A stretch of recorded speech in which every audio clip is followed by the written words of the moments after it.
Let me know when you all are finished. Okay? And that means everything you do. Yep, just the first individual 3 things you do in the morning when you wake up. About it. Okay. All right.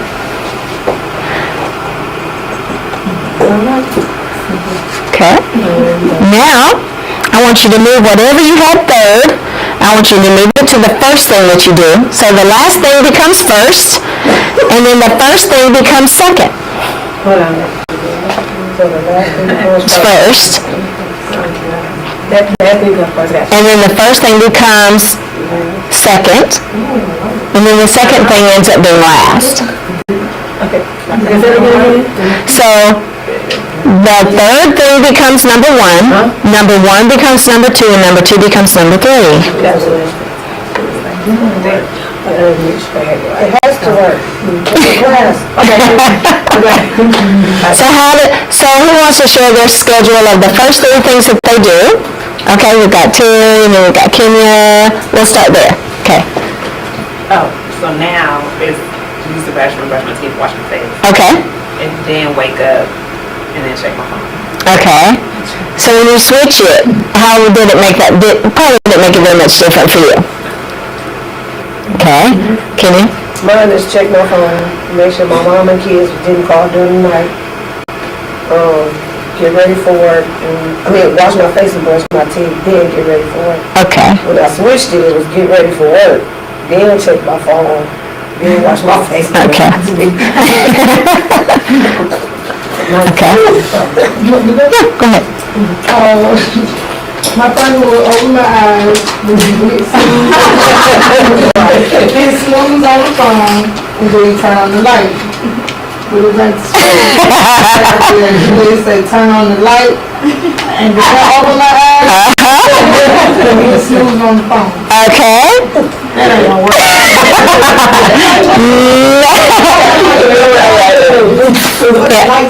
I already got a screen how to turn the light off because the thing ain't got the little thing up there. So yeah, it's gonna be a hard one to do. Miss Michaela, Miss Janicia, did you guys have raised your hands? Oh yeah, I go first. Mine says wake my kids up, brush my teeth, then walk our dog. Okay. So last thing is first walk the dog, then wake my kids up, then brush my teeth. Well, you wouldn't necessarily.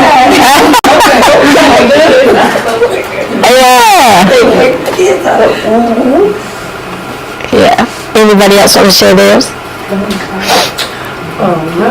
Pretty much the same. Wake up. But for me, when I get up, it's a habit. I have to clean up my sleep every first. Okay. I have to. And then personal hygiene. Yeah. Normal stuff you do. Yeah. But I have to every morning fold up my blanket, put on, and I don't know why. That's okay. The bed I be made, that's a good habit. Yeah. So how did that make you feel when you switched it up? Some of them weren't very different. Yeah. I think it felt good because I know I am an overthinker, like she said, and checking my phone to make sure everybody's all right for the night should not be the first thing I do. Honestly. Right. So I should get ready for work first, then check a phone. But brush my teeth and stuff taken. I should check the phone last. I started a habit of leaving my cell phone in the car when I go shopping. Even warning. Wow. When I go grocery shopping or anywhere, I just leave it in the car so can nobody call me. Bother you. And I guess because I'm an only child, so everybody always at me, mama, kids, everybody. So I started leaving that thing in the car. Yeah. I think that's a good thing to do. My sanity be like, get out the window. Yeah. Especially if it's busy. Yeah. Some days mine's busy early, some days it's not. It just depends. Yeah. Okay. So, if you think about Why are schedules important for young children? Why does that even matter? Structure. Routine. And one of the handouts that I'm going to give you all, it was really, do you guys know what is the difference in a schedule and a routine? Schedule is like A schedule is Okay. a routine is something consistent. Yes. And anybody else? they know what to expect. Yeah. So the schedule is that big picture. That's the framework for your day. The routine is how you get through the parts of the schedule. That's what the routine is. And when I saw that, I was going, that is such a smart distinction between the two. Because we always ask, why are schedules important? Why is routine important for young children? So if we think about the difference between schedules and routines, the routine is important because that helps them understand their schedule better. And that's the consistency that moves them through the different parts of their day.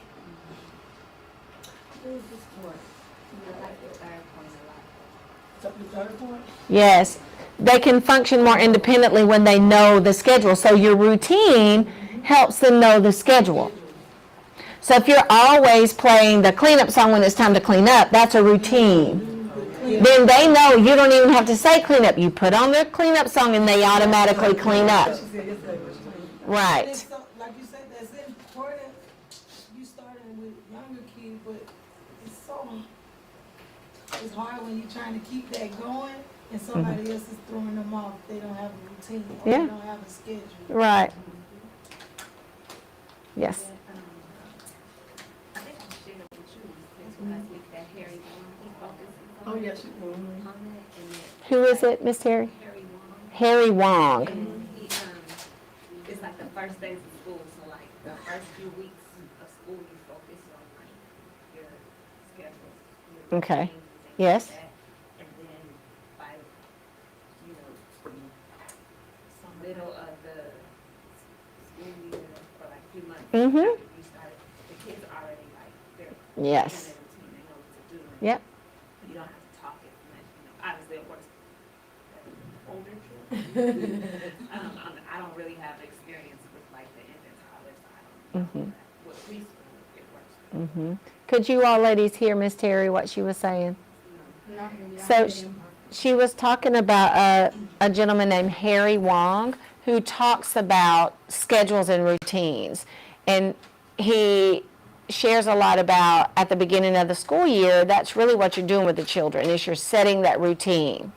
And then by the middle of the school year, as long as you're consistent, the children will automatically know, and then it's less talking, explaining from you all.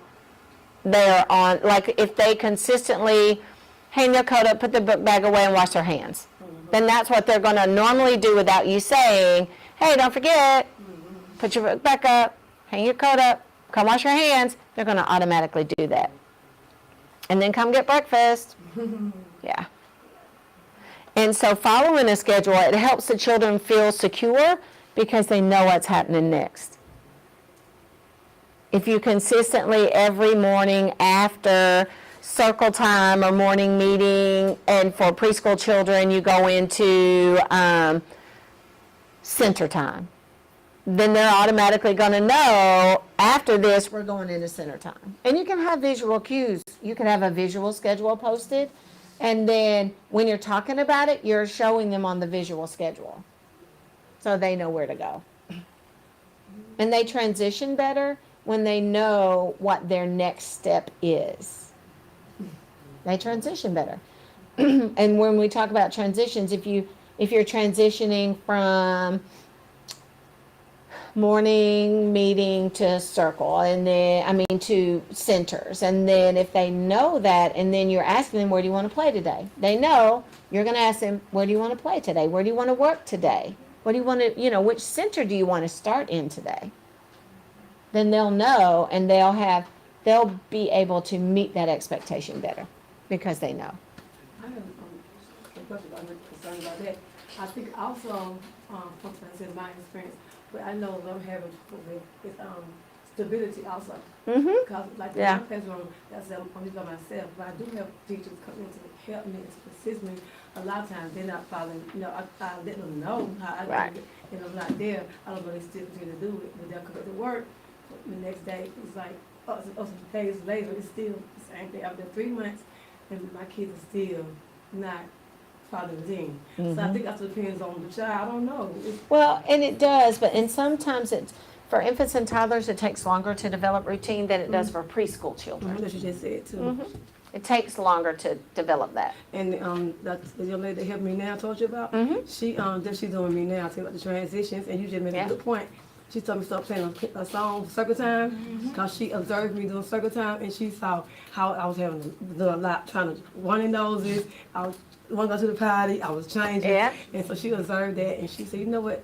Will it help you find a song that you like, the kids like, and once they hear that song, they'll know it's time to go to the circle." Yeah. So she was, telling me things that you're talking about right now. And there are transition songs. There's- So there's a transition song that's "Let's come to the carpet, let's come to the carpet."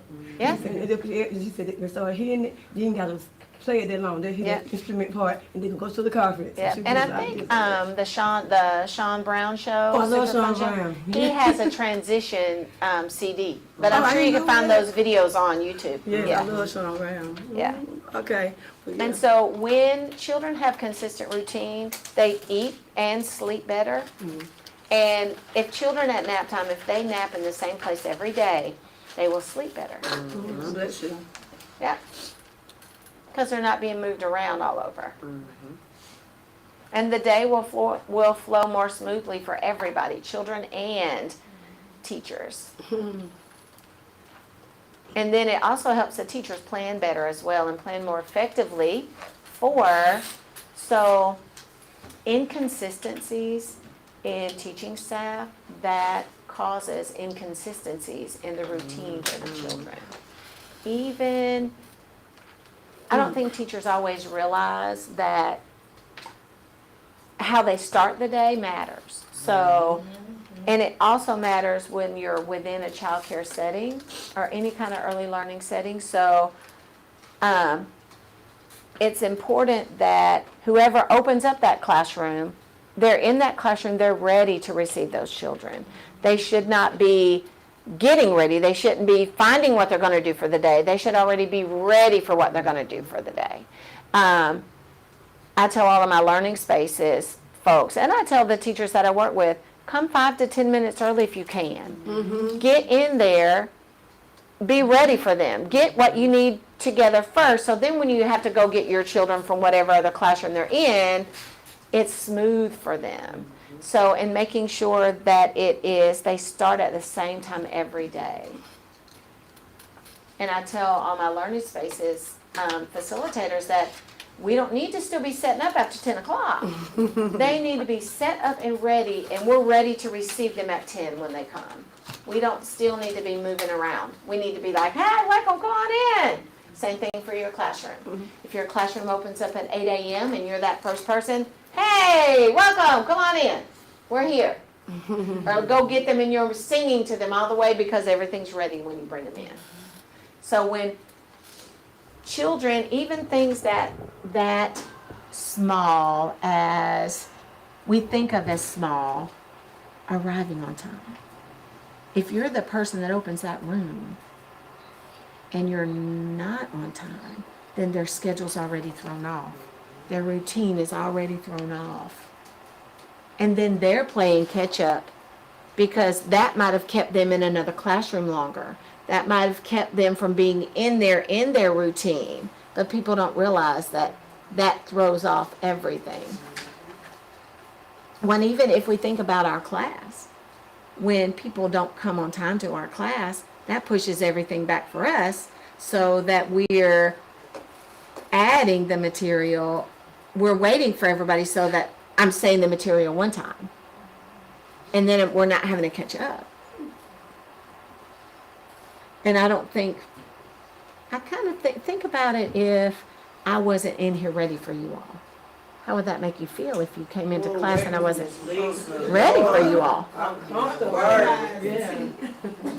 Yeah. Well, think about that in a classroom.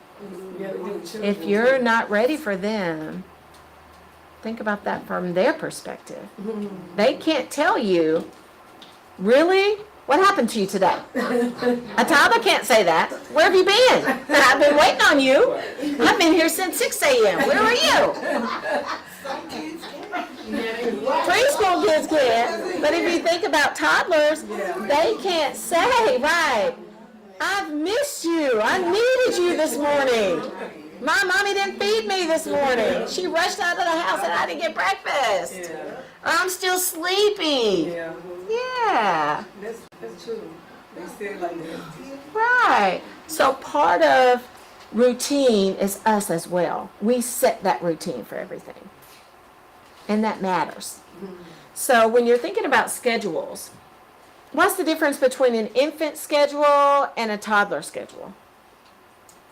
A toddler's schedule might be a little more.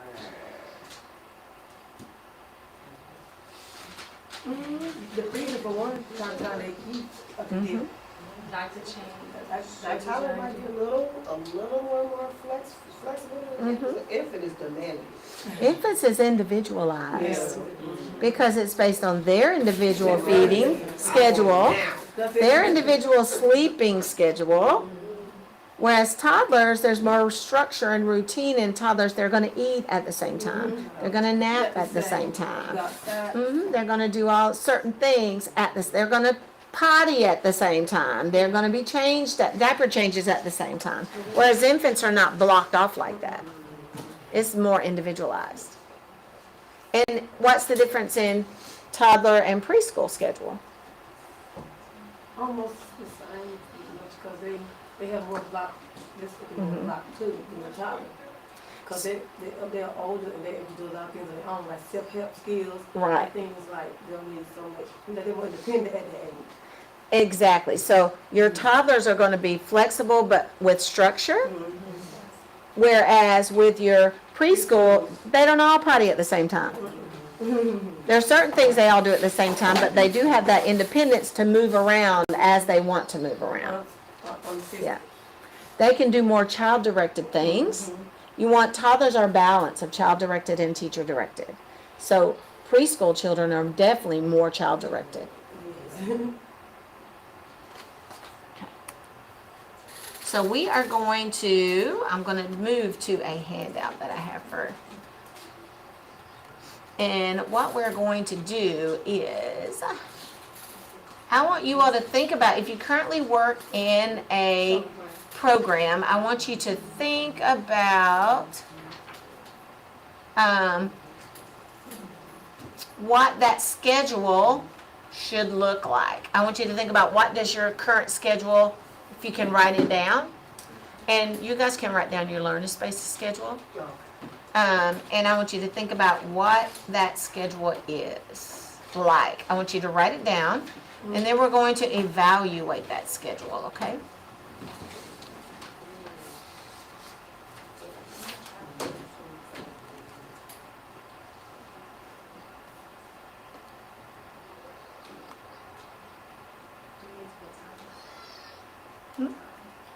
Times, yeah.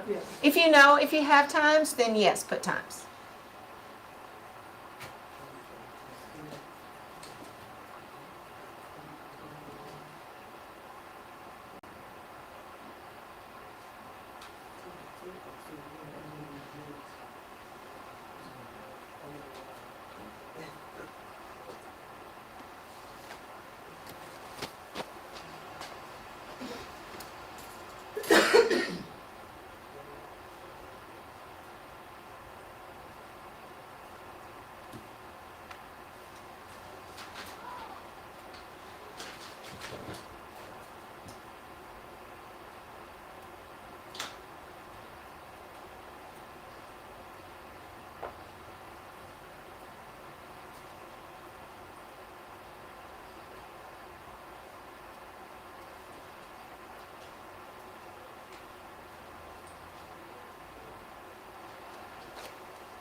Let me grab this printer really quickly while you're writing down your schedule.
I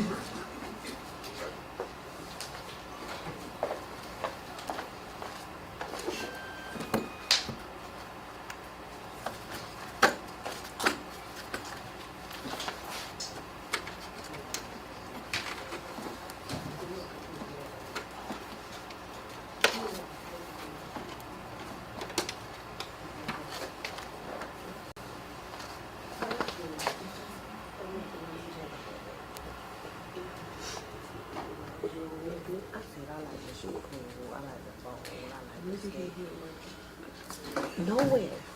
Workout, boat, skating maybe, but I was like, this baby not just invite me to go. Work out at 8:30. He do. He love working. Like, is this thing? And I was drinking wine, smoking. My daughter said, well, you gonna get there and he gonna be the only one working out. I was dressed to work out. Then it got like, this was like 7:15. He was like, I'm finna eat, and then when I get done, I'm gonna call you back over later. He lived out in Covington, so it was 30 minutes for him and 30 minutes for me. It's 8:03. You still ain't called me back, and I'm already impatient. So I'm like, he's like, I'm about finished, and then I'm going to leave. 9 more minutes past. I was like, you don't worry about it, because it's getting late. It's getting late. I know it's a 24-hour gym. It's getting late. All of that. So I was like, I was trying to find a way to get out of it anyway. I got dressed and went to backstage. I was like, then I'm the wrong one. But the blessing I had to learn in it was stop being a people pleaser, because I'm a people pleaser, and I was only doing it because he wanted to go, not because it was something that I wanted to do. I gotta stop that. Yeah, and I was like, nope, I'm not going because I don't want to go. I'm going to go to the bar and get drunk, and that's what I want to do. Exactly. I know what I want to do. And And that's going what to the gym is not it. What I learned about my stepdad when he married my mom, he never tried to change her. He let her do what she wanted to do. It wasn't about what he wanted to do. Because he was older than my mom anyway, so he just loved her for who she was. Yeah. And I'm like, That's why I was like, I can't go. So there ain't no I'll be at the point. bar, bro. Meet me at the Trying bar. to enjoy that, right? Good and That's well. just what I like to do right now, son. Yeah. To do that. Okay, so does everybody had an opportunity to write their schedule down? Okay. So if you work with, we're going to, on this handout, it gives you components of program structure for the infant toddler environment rating scales, the most recent version, which is the ITERS 3.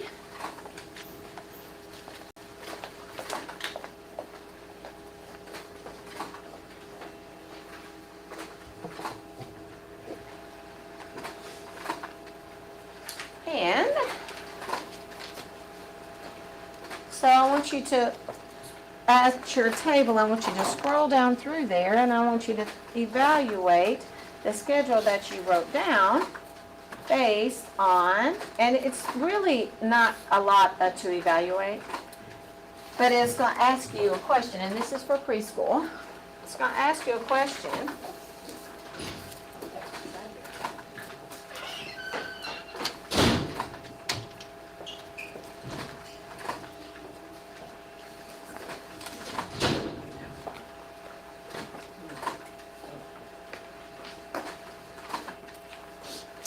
I'm going to need to give you guys another page. So it's going to ask you a question. And the question that it's going to ask you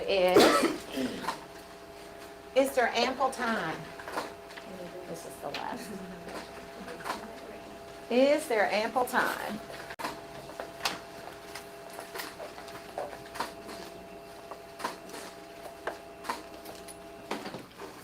You guys are going to do this as a group.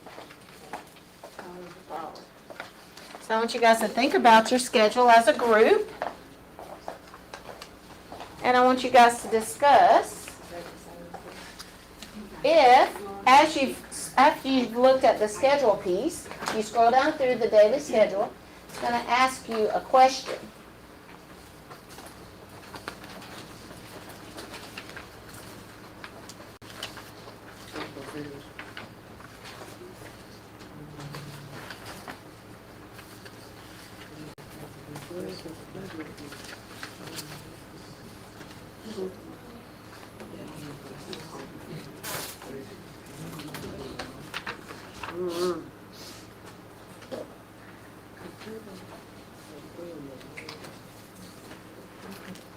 That, so.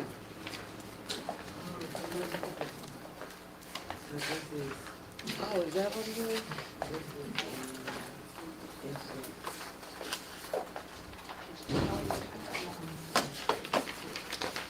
You got some more stuff. This handout is just a handout about schedules and transitions from Head Start. Ms. Lisa, you said a question about what now? This is about Head Start. It's a resource from Head Start. I know. Yeah. So we got this first to see. I guess so.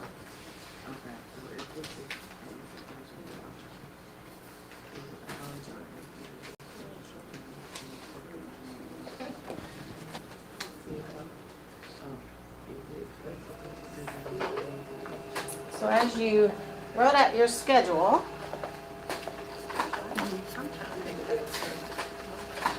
and that's okay.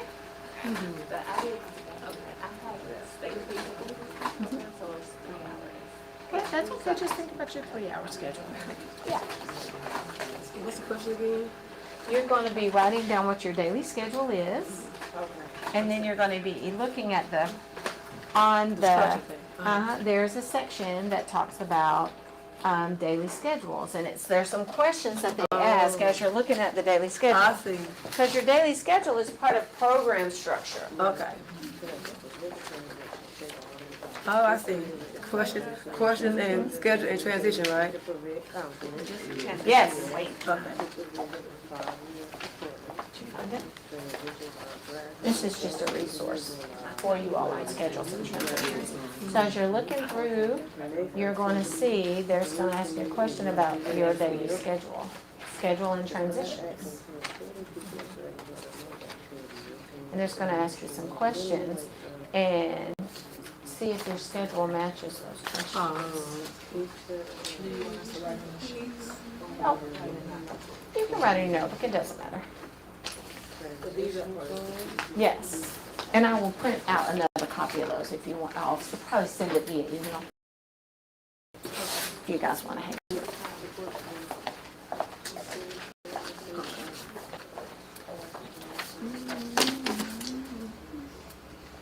This is the question, right? She said this is the question. If this is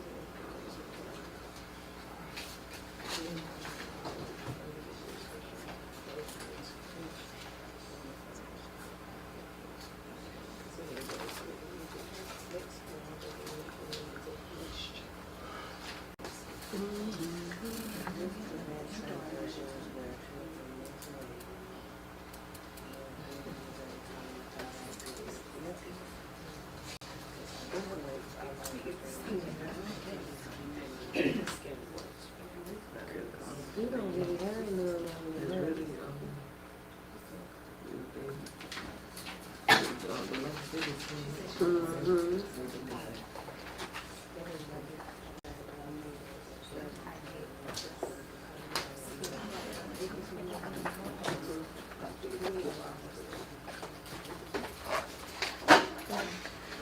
to me for cleaner.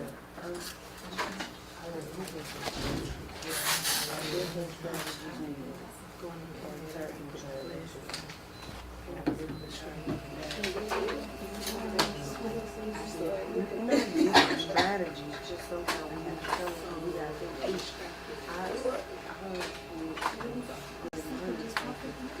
This routine really changes for the family. It might be a new family every time. True. So sometimes they don't know the people. We have to transition. So sometimes you have to tell them. So it's kind of cool, you know. But I already said, but I guess another step. For the most part, because I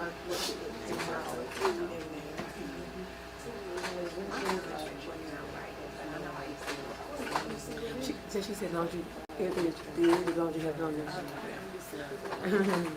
And then the time, you gotta, you gotta figure the time out. The main thing is schedule. That's what she worried about. To make sure everything they're asking us over here match it. As long as it matches, it's fine. Okay.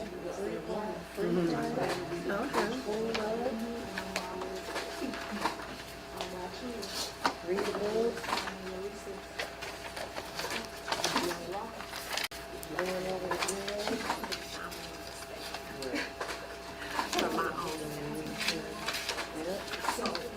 You know, another thing, too, I just have a thing, clip things, I just keep down. Oh, you get your bag? No, so I wrote those things that you all clip on the phone, I don't keep down. No, hell no. This small group or individualized when they move from group to group, manipulative, writing. So you know you can move from small. That's like individualized.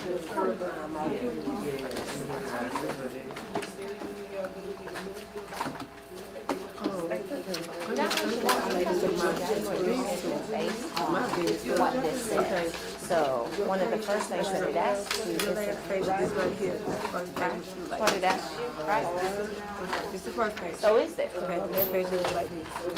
Okay, sure that one gets messed up. Yeah, that was better than now. Art. What's the other one? House. Is that what it's called? My hand itching. And the last one. You made Lisa, that about it? Miss Sarah.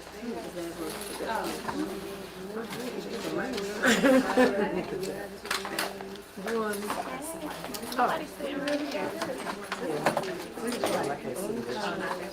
ain't got no too script though. I be following through.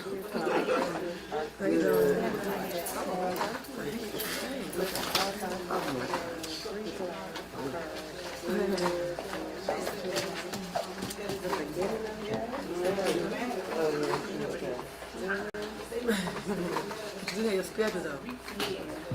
Because I think she's most of that. And answer the questions. Yeah, the questions are item 30. Right now, we're writing out our schedule. Our class schedule. Very physical. And then we're up here, we don't ask about Some handouts. it's based on your, so the exercise for principals, the iterate. It is. What and she said, what was the question about sleep? Like, is there enough time? The schedule is right there. The question is, your schedule match the question that they're asking on the next page. Yeah. Like, right here it says, schedule and transitions is, ask you to be in every room, wherever when you're in, because your schedule meet everything they ask you to do on here. Like, for play routine, you have enough time in your day, stuff like that. Yes or no question. I mean, answers. They're already assembled.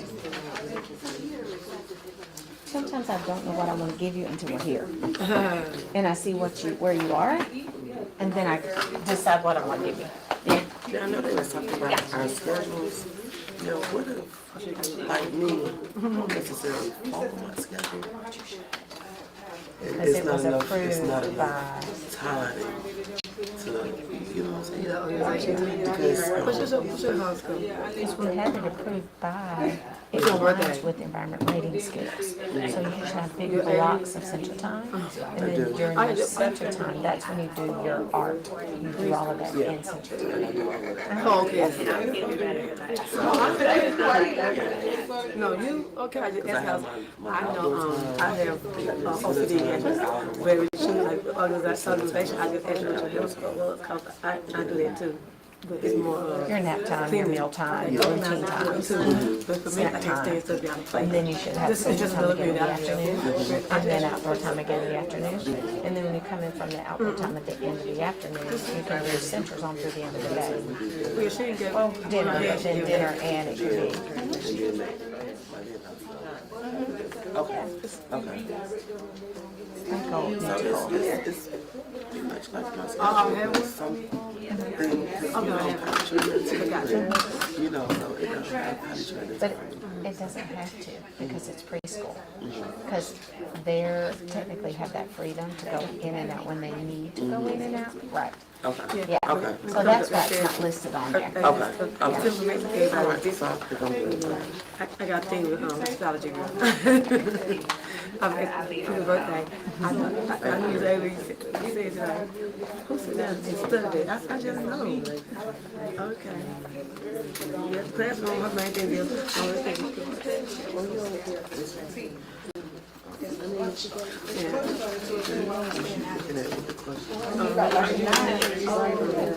Oh, okay. Eckers. yeah, you Well, you guys were doing it as a group, but y'all took a share. I have they're just having to do it more senior until they're on preschool at that table. Okay. Okay. Yeah, she said, y'all can share, you echoes too, right? Yeah, she I have to talk. Don't mind me. Okay. You got it. Yeah. Okay. Y'all gonna say this and shit, right here. You gotta measure that, like your schedule, you have to measure those things. I got issues. That's transition and schedule, right? Transition and, it should be schedule and transition, you know that, you know that? You said transition waiting time? This should be scheduled. Go to this thing. I know this echo's probably different, but it is it different? So yours probably just gonna be the next page, it's probably the same thing. What you wanna say at the topic say in the dark, in bold, like the light, right here? Mine says schedule transition, what do you wanna say on the next page, first page? Go back, what do you wanna say? Transition. Oh, I think I would say we different. it's not gonna be different. Yeah, if it's out. But the schedule's longer, answer the questions, ask you, like yes or no, on your own paper, she said. Bring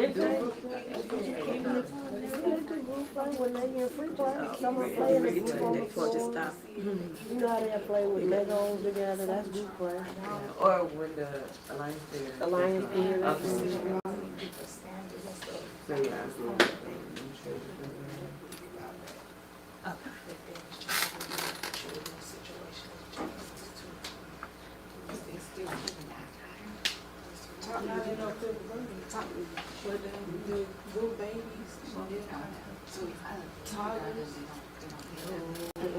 It stops it.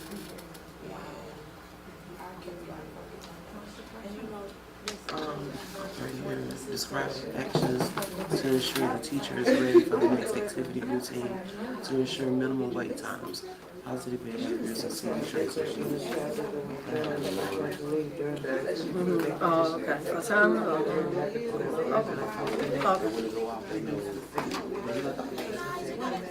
You can't have the phone out there. Because you can't have the phone without it. Oh. So I was like, no, this is a good idea when you can't have Because it keeps me on schedule, so I don't want I'm saying, she gave us time. I was too like I'm telling you, I tried to that I would forget I even had my kids help me with it. But you know, when you get so wrapped up into what you're doing, once you go off that time, you transition, and sometimes you gotta stop and just different things. so your phone better.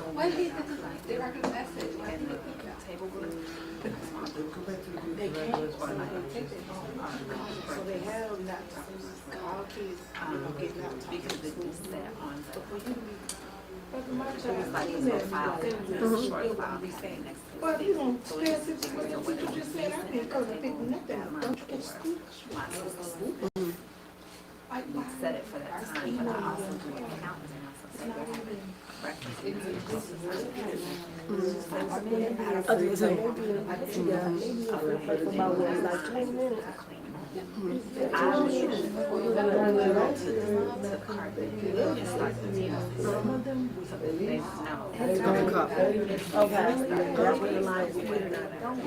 So you have 3 hours. You have 3 hours.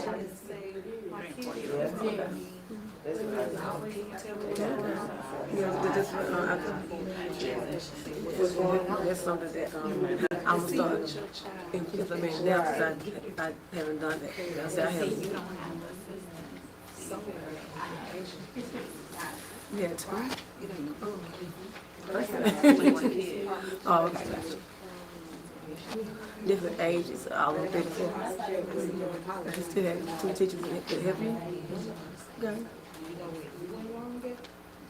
Is your in-home daycare or you at a center? No. Okay. It's like a children's. That's different. My niece is in kindergarten. Her teacher got 20 kids and 1 teacher. And I don't know how she, I don't know how she managed, but she's doing it over here.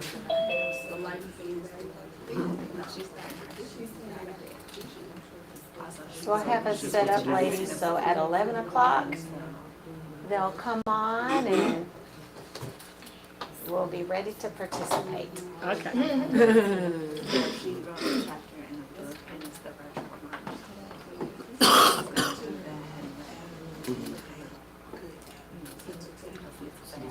What's the rest of them? So they start at 5 minutes.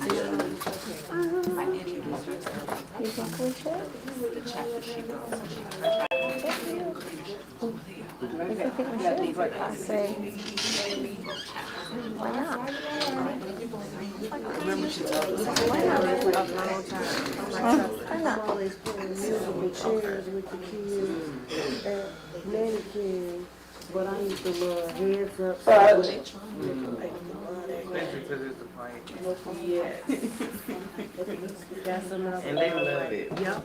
They really do. Those is one of my games.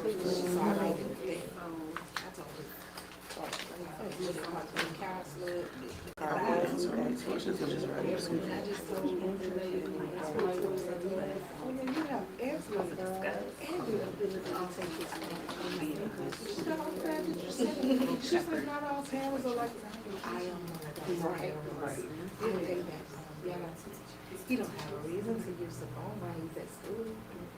It's not an emergency. If it is, he wants to go to the front office and they don't feel that. My kid has no reason to be calling me from a phone while he's at school. But there's something else we feel like. If it's going on, you call your phone. Why did you send your child? You feel like your child was going to be upset.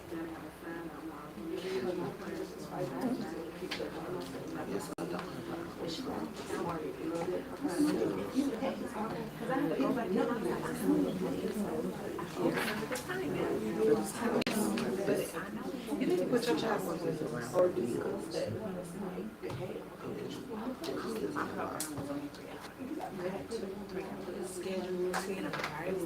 That's all part of schedule. It's a major distraction for the kid. We just will do all of that stuff.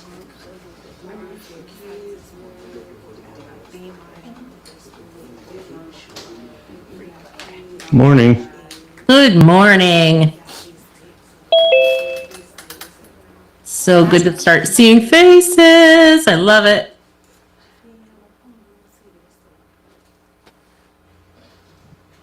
I am teaching today, so my class is joining us. Oh, wow. Okay. Hey, how's everybody? Great. How are you? My computer is acting up a little bit today, so Okay. give me a moment.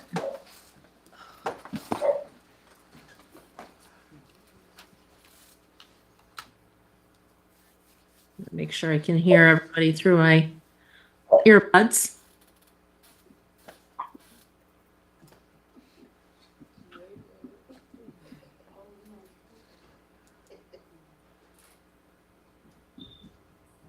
Okay, I know we were supposed to talk really quickly about the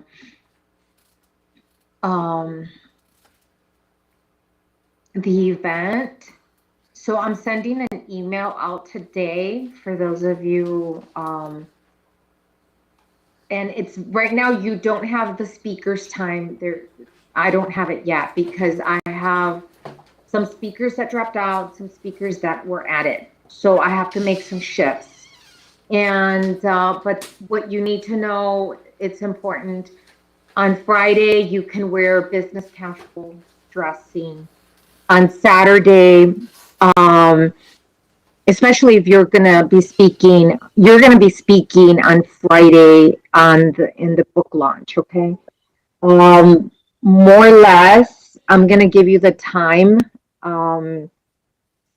It looks like probably we're how many? 6 that are coming? 1, 2. There were 6, right? That are coming to Texas? Yeah. Yeah. So that means about 10 minutes each to speak. Just keep that in mind. And then we have Saturday is a crazy day, so expect it to be crazy fun. I'm gonna call it crazy fun. We're gonna start the event at 9. I'm hoping to end by 2:30 the latest. That's my plan. Those are the plans. And we're gonna try to keep everybody, on time. Make sure that you're looking at the timekeeper because there's gonna be a timekeeper. They're gonna let you know when you have about 2 minutes so that you can wrap things up. And sometimes we might have to interrupt if you keep going. So apologies for that, but know that if you keep going, it's gonna happen. We're gonna kind of interrupt because we have so many things on the agenda. Then gala starts from 6 to 7:30 is dinner. So if you want to have dinner, you have to be there between 6 and 7:30. After 7:30, we're finished with serving dinner. What else?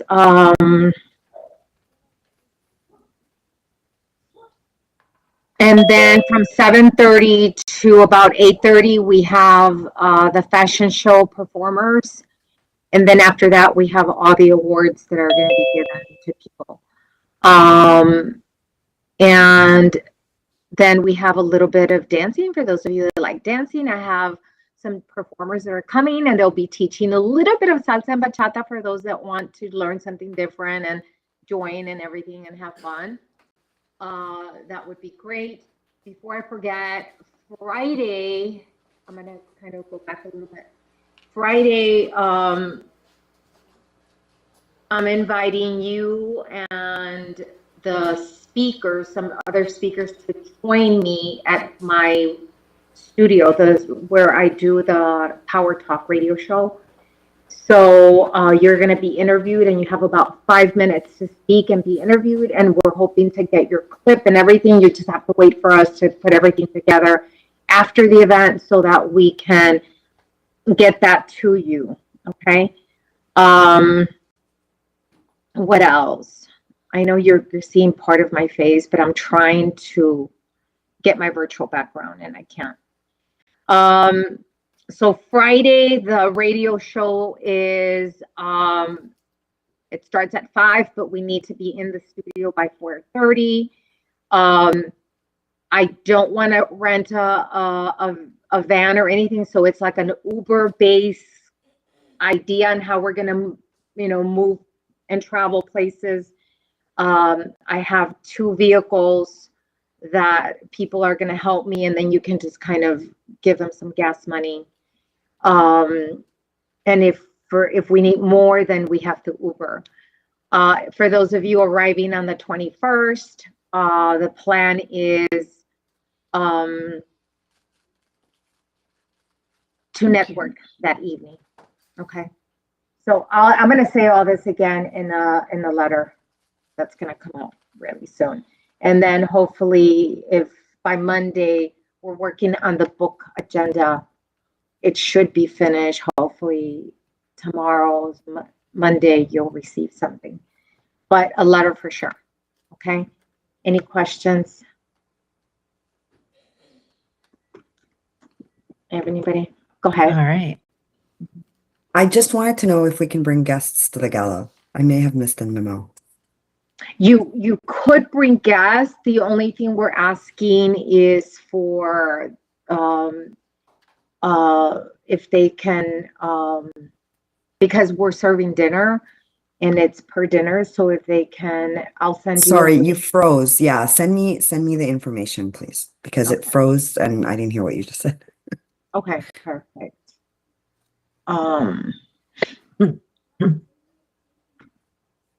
Okay. Give me a second. right. My system is acting up. Go ahead, Donna. What were you gonna say? Well, I am excited to see all your faces. And we have 1, 2, 3, 4, 5, 6 people so far waiting to get in. So we'll start very shortly. We are missing a couple authors, but I know one definitely wasn't able to make it. But look at this. I got the copies. It's there. And you'll notice when you look it up on Amazon, all your names aren't there yet, but they will be. So the process is that when Dr. B uploads the book, she's only able to put so many names, and then she'll go in afterwards and submit the rest of the names there. So the rest of the names will show up. So when you search your name, your book will come up. But it's really beautiful. We have it set at $9.99 right now, so major discounted price. Once that goes up, it'll go up to $24.99. So if you can order, it'll come in really quickly. Mine came in 3 days. As soon as we saw that it was live, I ordered 10 books and it came in 3 days. Just so you know, if you're coming to Dallas, make sure you order them for the book signing. Yeah. And then, so we'll have some copies on hand, that we can sell, but it's good for you all to know that at any time you can order directly through Dr. B, at a discounted price, even when the price goes up on Amazon. So that if you have an event that you set up and you want copies to either hand out, or if you want copies to give as Christmas gifts, or you want copies to like do an event and you sell them, you can also sell them as well. And we'll send out more information through email on that. So that's a fabulous cover. I love this cover. I think that's the best ever. It just jumps. It does. It does. I love it. So it's so exciting. We got done, editing and putting it all together, and it was like dragging my feet to like make sure I got it all set. And then once it was done and it was published, I was like, oh my goodness, we're done. So I got super excited. But yeah. So I think the way this will go, Dr. B and I will kind of introduce each other. We have not everyone on the call here knows, but we have Alexandra Lopez with us. She was one of my college classmates, and we were RAs together. And she's actually, I'm just going to point it out here, but so you all know, but she's one of the reasons why we changed our name from Ed Matadores to Educational Luminaries. And she actually wrote part of our introduction to the book. So, so she is here with us. I wanted you, now you can all see her beautiful face.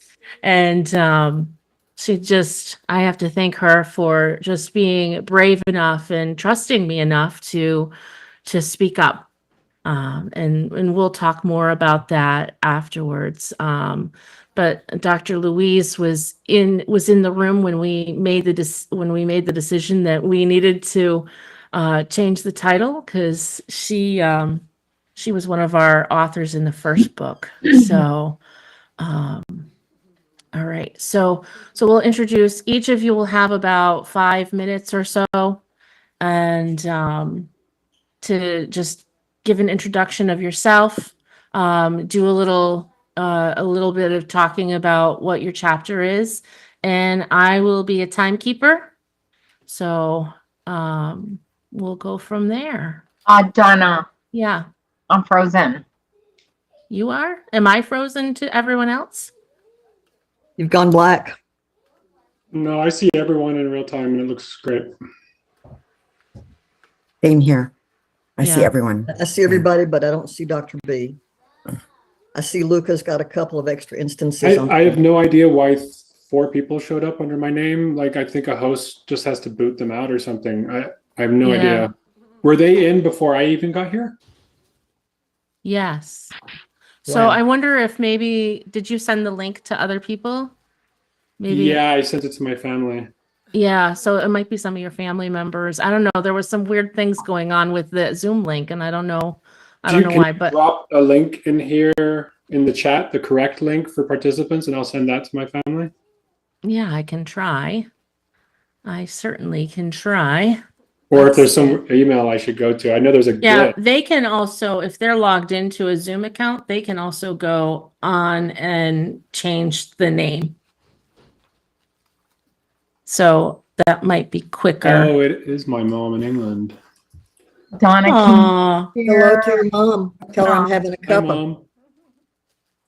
Yeah, I didn't. I thought this thing started on the hour. I guess it starts later or something. Yeah, no, that's our fault. We're I have I'm people actually gonna messaging. get this started. Yep. Yeah, I have having people messaging. technology problems. Hey, Donna, really quick, are we gonna share it on Facebook, going live on Facebook? And then Oh, I record- forgot all about it. I'm gonna record it and then I'll put the link up later. Okay.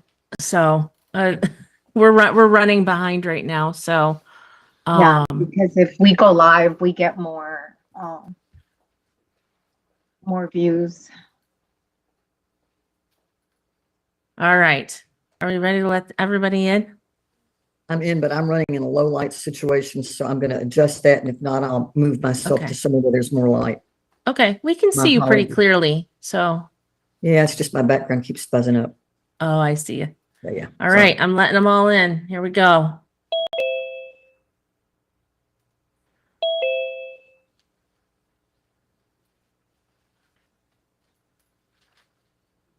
All right. I am going to hit record here. Recording in progress. All right.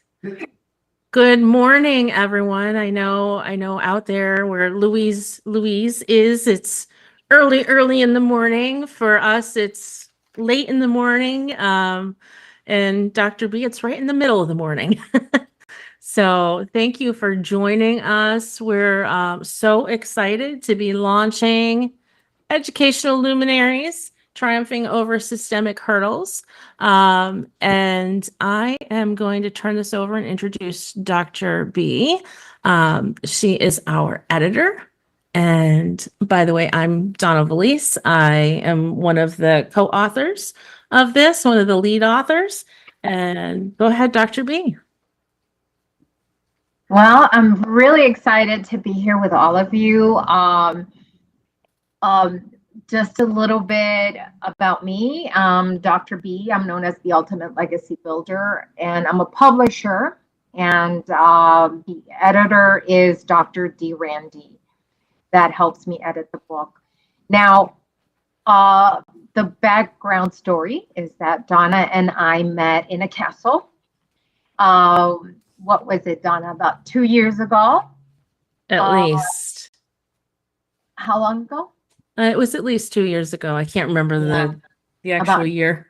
Exactly. And it was an amazing event where we were networking. And that's why networking opportunities are wonderful places to meet and connect and create joint ventures, because you never know what's going to happen. Like Donna and I are here now. We're connecting with authors and leaders in different fields and trying to help revolutionize the educational system through your messages and your vision and your inspiration on what is really needed in the educational system, because there's so many gaps.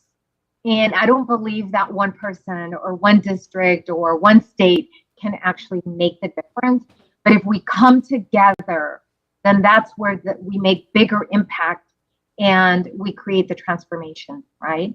And of course, sometimes it's going to happen in small steps and baby steps. And we're hoping that the book, it's not only a book, but it's a movement that we are creating to begin to impact and really create the noise that's needed. So thank you, Donna. Yeah. I think I'm breathing again. So this is our second book. Dr. B and I started working on books that we published our first one, Ed Matadores, last year. Right around this time, it was early December, I believe, or late November. And then we were able to rally up some more troops and who have way more to say. The educational system is a huge system, one of the biggest that we have in our country, and aside from maybe healthcare. And we know there's a lot of change that needs to be made. There's a lot of research out there on how we learn that we just really aren't tapping into the potential of.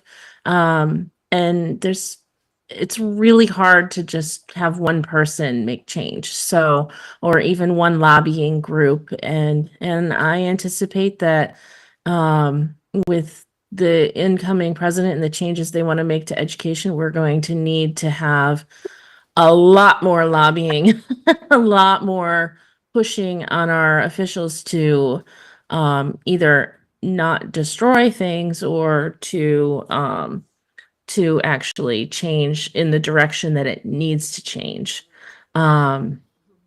So education touches everybody, right? We've all gone to school as adults.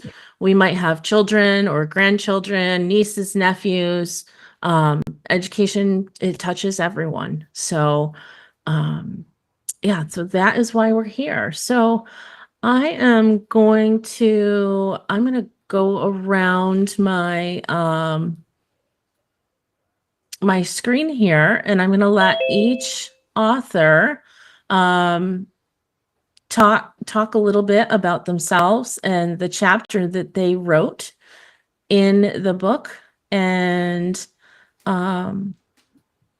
tell people why they should go and buy this book. Why? Oh yeah, so we want this book to hit #1 bestseller, right? And so we want you to be able to buy this book, to share this book with other people, to have other people get interested in changing the system as well.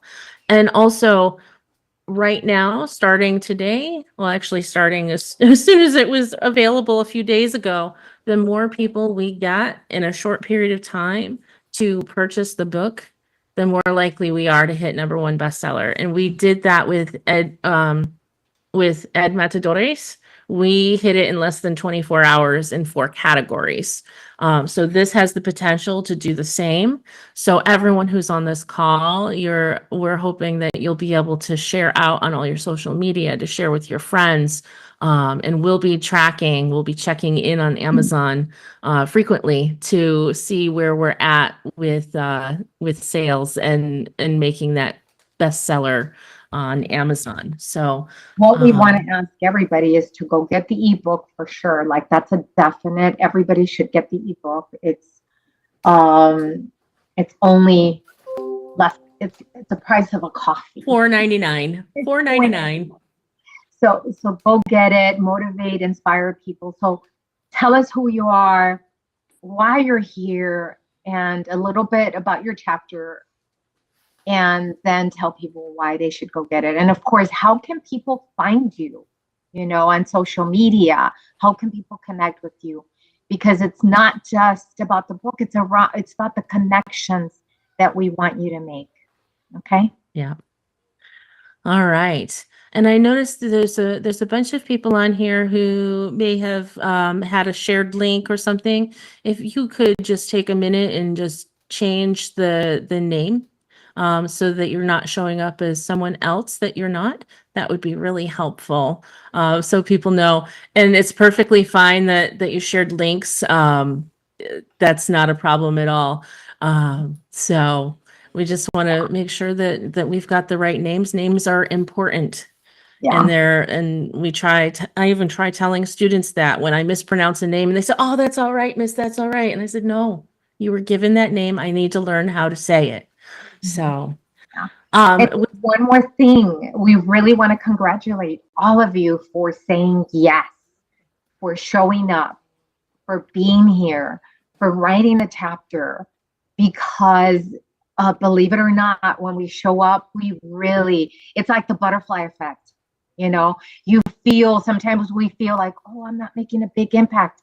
That butterfly has created big shifts in the world, big shifts. So know that your message and your words and your stories will impact and will make bigger ways that you can imagine. So thank you. absolutely. Absolutely. So I'm just going to go around, no particular order other than it's probably easier for me to keep track just from people on my screen, if that's okay. And Sylvia, I have you right in the top left corner. So let's hear it for Sylvia. Yay. Hello. Thank you so much. It's nerve-wracking going first, so but I'm that's why I glad. surprised everyone. You're going to be great. Surprise! Thank you. Hi, everyone. My name is Sylvia Badby, and I am one of the authors of this amazing book with all these other wonderful pioneers of transformation in education. I had a passion for education and for just being around children and learning and teaching them ever since I was 6 years old. And when I was 17, I graduated early from high school. I always struggled with a learning disability. I have late diagnosis as an adult of ADHD. And so I never really did well in school, and I had an issue with learning. It just never matched my pace. I felt like I was impulsive, making silly mistakes. I felt like I was never being challenged. And so all these sort of created a sort of a negative experience for me in high school. And then when I got to college and I was told that, college is the best I could do, I took an early childhood education diploma and I was working in daycare. And 6 months in, I realized I can't do this. I'm meant for more. I really want to do more with my life. As much as I love my infants and my toddlers and I loved, spending time with them, I felt like I can contribute more to my future. And so I went back to school while working 2 jobs, and I did a dual degree, a concurrent education degree in Canada, from education and a specialized honors in psychology, focusing on teen and children. And so I did 5 years in 3, and I realized I don't have a learning disability that is limiting. I actually have one that is empowering, and that I have a superpower, not a learning disability. And so it was the language used about learning disabilities and empowering that disability word that really kind of took me off course. And I realized, wow, this is amazing. And so I did a stint up north in northern Canada with children with learning disabilities, as well as fetal alcohol syndrome and so on. And I absolutely loved it. I loved working with the children who were exceptional. To me, they were just different.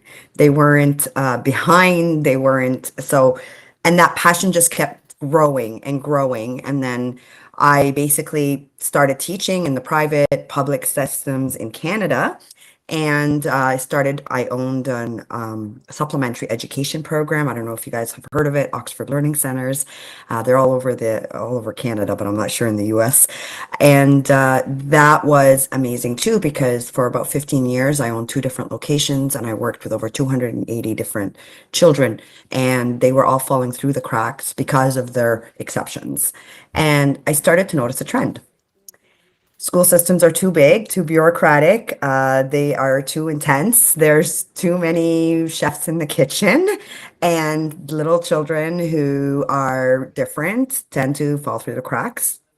The ones who thrive in school are either masking or they're just, given extra, aid outside. A lot of parents can't afford supplementary education like the one I was offering. So I realized there was an issue. There was like a little bit of a market gap. Fast forward, after writing my thesis about engagement and learning and how we need to transform education, fast forward many, many years, COVID hits, there's a lockdown. And I decided to go online and do a program at Harvard, just like my children were doing online learning. I wanted to be a good example. So I'm like, look, see, you're on school, I'm in school. So we're all in school together. And I completed an amazing program, which I would pretty much, recommend to anybody, called Leaders of Learning. And it really opened my eyes to how learning is being done in Europe and in different areas of the world in such a natural way. And I started to understand the unschooling movement and the homeschooling movement, and why there was such a disconnect between traditional education and a need for alternative education. So being a mom of 3 children of my own, and they're all exceptional in their own amazing, incredible way, I dropped my laptop after doing my last project and I said, I'm starting a school. Crazy, right? Right in the middle of the lockdowns. And so I did. In 2021, I started Agora Prep Academy, and you can look me up on Instagram at Agora Prep. And the school was intended for children of all abilities. I was all about the fact that we are disempowering disability and we are empowering ability. It's not looking for what's wrong with you, it's celebrating what's amazing about you. And so we started, and we believe every child is a gift from God to the family that they're honored with. And I believe that every child has a purpose in this world. And our real calling as educators is to mediate and facilitate and cultivate their purpose so that they can come to complete fruition and really become functional, contributing, content parts of our society. So 4 years running, we went from 4 students to 40. And we're in the 4th year of running the school, and it's doing amazing. And I've established my nonprofit education called the Badby Foundation, and we are looking to grow globally and partner with other governments in order to understand this different philosophy of learning, which I will be speaking about in Texas. Awesome. Awesome. I want to come visit your school now. You should, please do. It's really cool. It's very, very small, but it's really fun. Yeah, yeah. Yeah, that's I great. love it. I love your message, empowering ability. Ability. I love it. Wonderful. Yeah, absolutely. Let's give it up for Sylvia. All right. Thank you. Yay. All right. I've got Lisa Polk on right next to Sylvia on my screen. So we're going to have her unmute and go ahead. Hello, everyone. It's such an honor to be here with so many creative and talented individuals. And I was really excited to be a part of this project because one of my life goals is to just be a voice for children and families. And like Sylvia, I'm an early childhood background. So that's my career, that's my passion, that's my love, empowering families and children and teachers. It just takes on a life of its own. And so I've been in leadership within early childhood now for 28 of my 30 years in early childhood. And so I always am thinking about how do we help empower teachers, and especially with early childhood as a system right now. And after the COVID, everything was really brought to light about how important early childhood is and what that means for future educational success. But with that, all of the things that the brokenness of the system came about as well, and those cracks seem to be highlighted.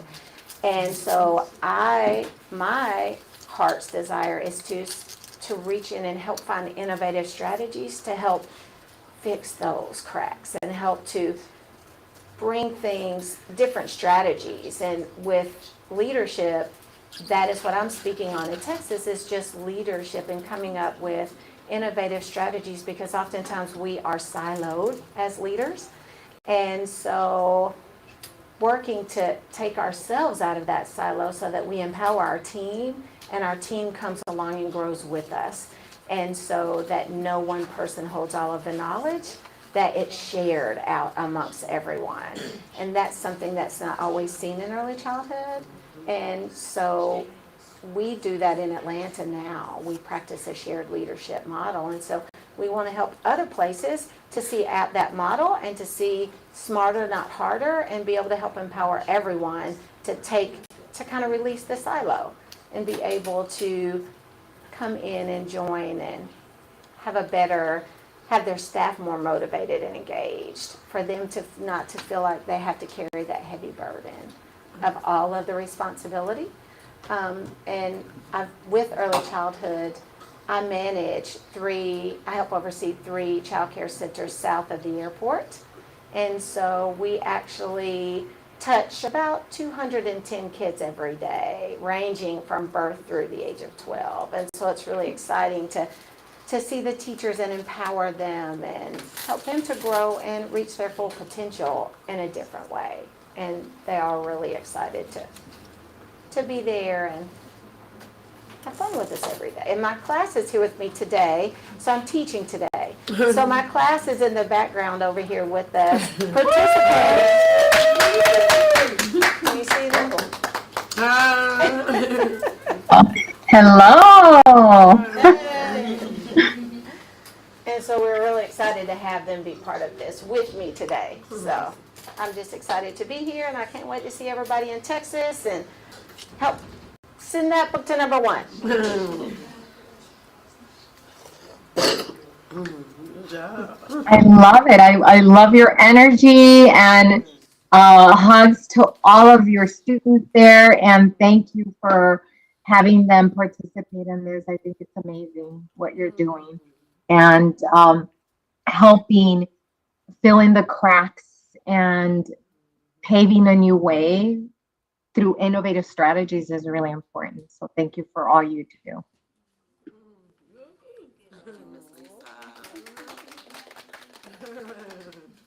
Oops. Next up, we've got Elizabeth Power. Oh, that's so scary. You can do this. I can do this. I'm so glad to be here. And I'm sorry that I won't be with you in Texas next week because I've got a conference at which I'm speaking. I'm Elizabeth Power. Now, if you go out and look me up on Amazon, I want to give you a heads up that in the UK, there is a British romance novelist of the same name. That is not me. Just be aware. I didn't want to be a teacher. I absolutely told my mother I would rather be nibbled to death by ducks than teach for a living. I'm a 5th-generation educator that I know of, and I've recently learned that my original ancestor, as England was colonizing the United States, was the first schoolmaster in Littlefield, Massachusetts. So I don't know why I thought I could get away from it. I teach on the other end of the spectrum. I teach adults predominantly. I do teach some children in special ed, in psychiatric facilities, on call, but my primary work is helping adults learn. And the work that I do is used on every continent except Antarctica, because the polar bears and penguins don't really need it, but I bet the explorers do. The work that I do with educators and everywhere else, but in this context, is helping educators learn how to create trauma-responsive classrooms and trauma-responsive teaching. You know, there's a lot of really complex stuff. We could talk about the brain for weeks and how trauma impacts the brain and all the things that you can do. I mean, I've seen it get so blown up that you can't find your way through it. What we do is simple, practical, easy techniques that help interrupt some of the impact of overwhelming experiences. And by the way, the most important thing I want to tell you is that we as educators, every single one of us brings our history into the classroom. And the fact that we bring our history into the classroom means that the things that we couldn't learn because we're too busy trying to survive, political conflict, natural disasters, medical crises, accidents in our families, homelessness, economic insecurity, and, oh, by the way, abuse and neglect. If those things impact us, either directly or epigenetically, then we bring the same impairments to the class that the children bring to the class. And so this is work for everybody. Here's an example. I know that overwhelming experiences impair receptive and expressive communication. So what's one thing that I can do when I'm speaking? I can slow down. I can make my sentences shorter and less complex. I can use successive learning to build on the complexity of my communication, making sure that it's grasped at every level before I advance one. So there are a tremendous number of easy things you can do like that, like greeting every child at the door by name the way they wish to be greeted in the morning when they first come to school. Why is that so important?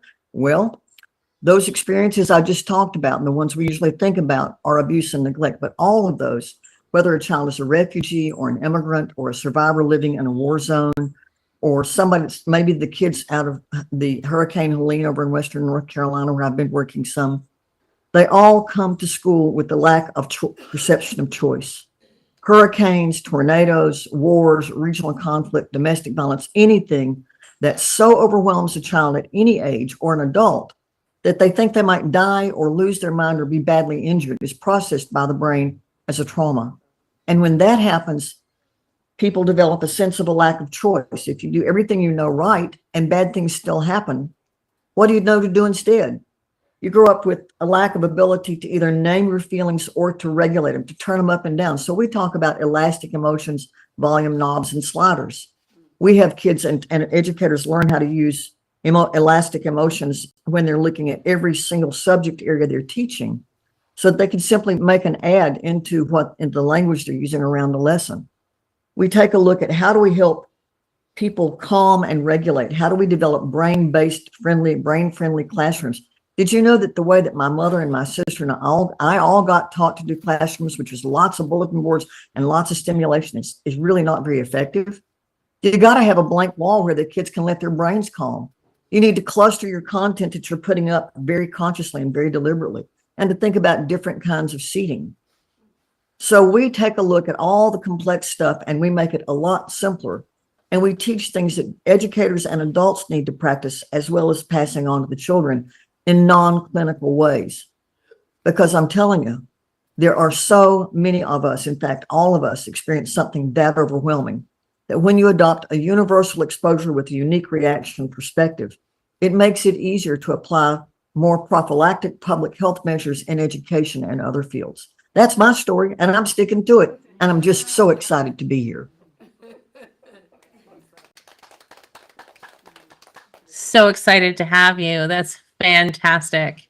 And it's so important to just exactly what you're saying, having that space where kids can de-escalate if they need to.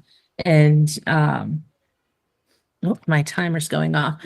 And just being aware that we all have our own hidden traumas, right? And it can impact us at any time, and it definitely impacts our students. So, Dr. B, anything else to add? Yeah, no, I love the fact that you're talking about even greeting them at the door. I mean, allowing children to be seen is really important, because there's so much happening in the homes and in the world, and sometimes as parents we think that feeding them and dressing them, and I tell you this because I've experienced it in my home. We were 11 children, so as long as we ate and we were fed, we were taken care of. Right. So parents don't know sometimes that just noticing them, acknowledging them, having a conversation, and trying to figure out how they feel is important. And I love your work. Thank you so much, Dr. B. It's amazing, because that emotional part of a child really impacts the learning in so many ways. And educators can't teach what we don't know. We Exactly. delivered our 1-year online with training calls program in Zambia at a school that was serving children with HIV and COVID who were orphaned by HIV and COVID. And we were able to help them see a 28% increase in their math scores in 1 quarter with 3 simple things.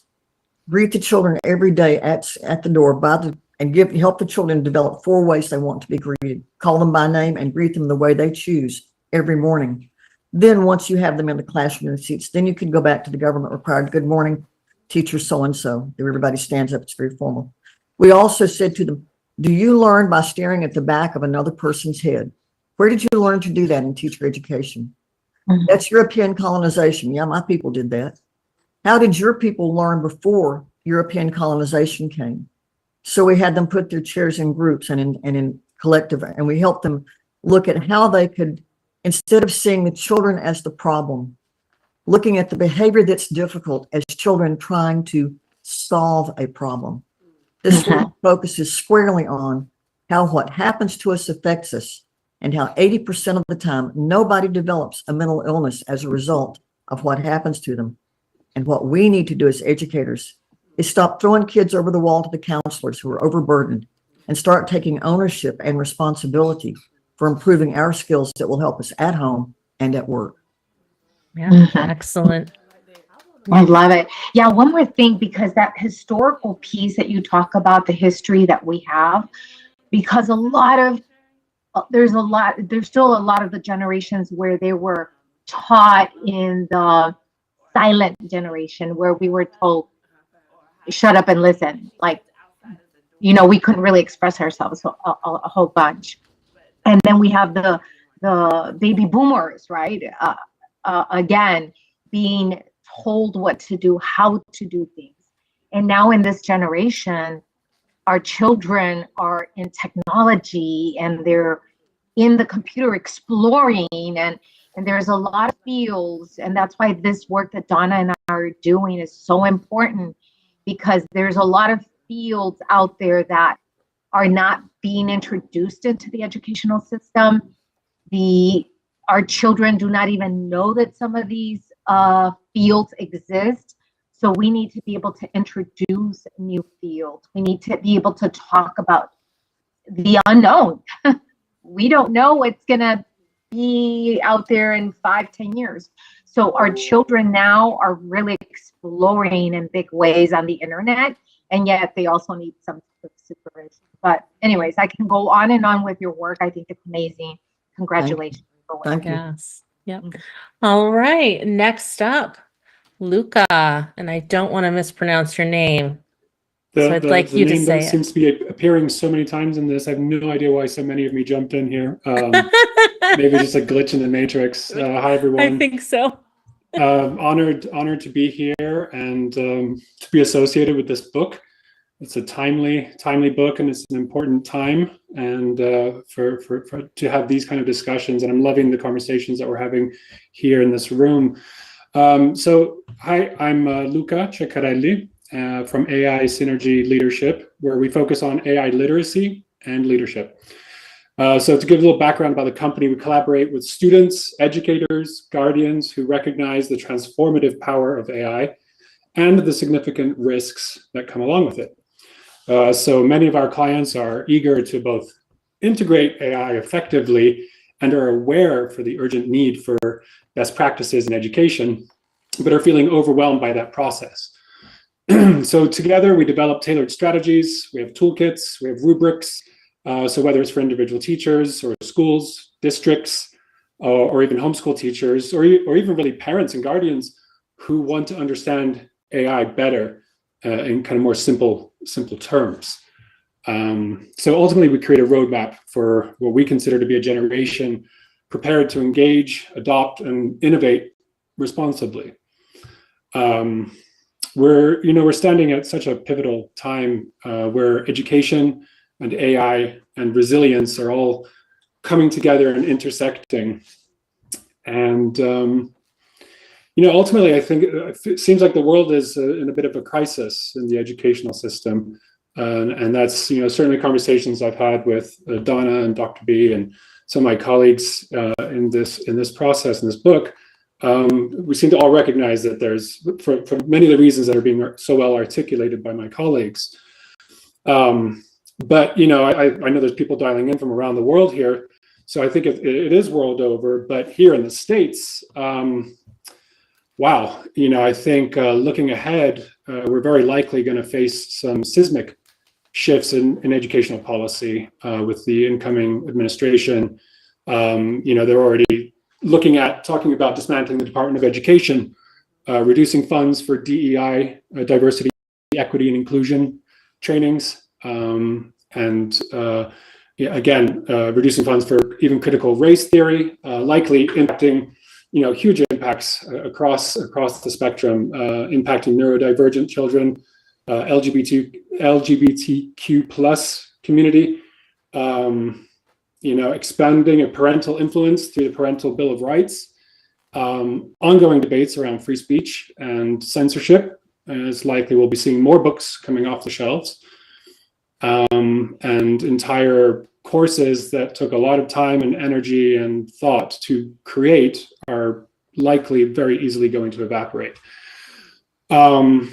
So this is a time that we need to really band together, and it's essential for educators and parents and districts in the community to remain informed and adaptable, you know, ready to pivot as we need to, so to speak, to navigate these changes. So, you know, a lot of what I'm talking about in the chapter in this book is are some basic and simple approaches to how to use AI. Both as an individual and as a teacher, but also as for students. You know, we need to teach the students how to adopt it responsibly. So that's why we always come back to a place of leadership. You know, obviously in a chapter, there's only so much we can talk about. I have another book coming out shortly, and I think I'm just gonna read the dedication from the book, because I think it kind of says what I feel I need to say. The dedication is to the students, the first Gen AI natives who stand at the threshold of a new era, ready to learn, question, and redefine the world with tools we are only now beginning to understand. And to all of us who bear the responsibility to guide, support, and empower these young pioneers, may we approach this journey with integrity, courage, and an unwavering commitment to a future that champions knowledge, creativity, profound sustainability, and the betterment of humanity. So this is what's up in my world, and I think it's probably going to be what's up in many of our worlds down the pipeline here. The best way to get in touch with me is to buy the book that we're all gathered around here today. There's a QR code in there. Or you can jump onto the internet and see us at aisynergy.net. Or if you want to learn more about what I'm up to and what we're doing and the toolkits that we're creating for educators, I'll drop a link to jump on our mailing list into the chat here. Fantastic. Thank you for this opportunity. All right, let's give it up. We didn't clap for everybody, but let's clap for you, for Luca, and for the people who went before. Really such a timely topic. And I remember seeking you out, Luca, because people at the conference we were at said, you need to talk to that guy over there. And we didn't get to connect at the conference. We connected afterwards. Because I really wanted someone in the book who could talk more about AI in the classroom, who had more expertise in it than I did. But you know, when you look back to the 1980s, when you had personal computers and schools didn't understand why we would want to put a computer in a classroom, and then more and more computers started coming up, and then it became, you really can't get by without having the computer. And then email. When I remember starting a position as a technology coordinator and not being able to get teachers to check their email. They were afraid of their computers. They were afraid of the email. So all along the way, we have been bucking all of these technology advances, including the internet. Why would we want kids to look things up on the internet? Educators have been pushing back on those things, and AI is the fastest growing technology that we have seen so far. As far Yeah, as and usage. now these kids have a super intelligence right here. That's right. And it's not going away. No, So not at if all. we don't adapt, if we don't adapt and change what we're doing, we're going to be in a lot of trouble.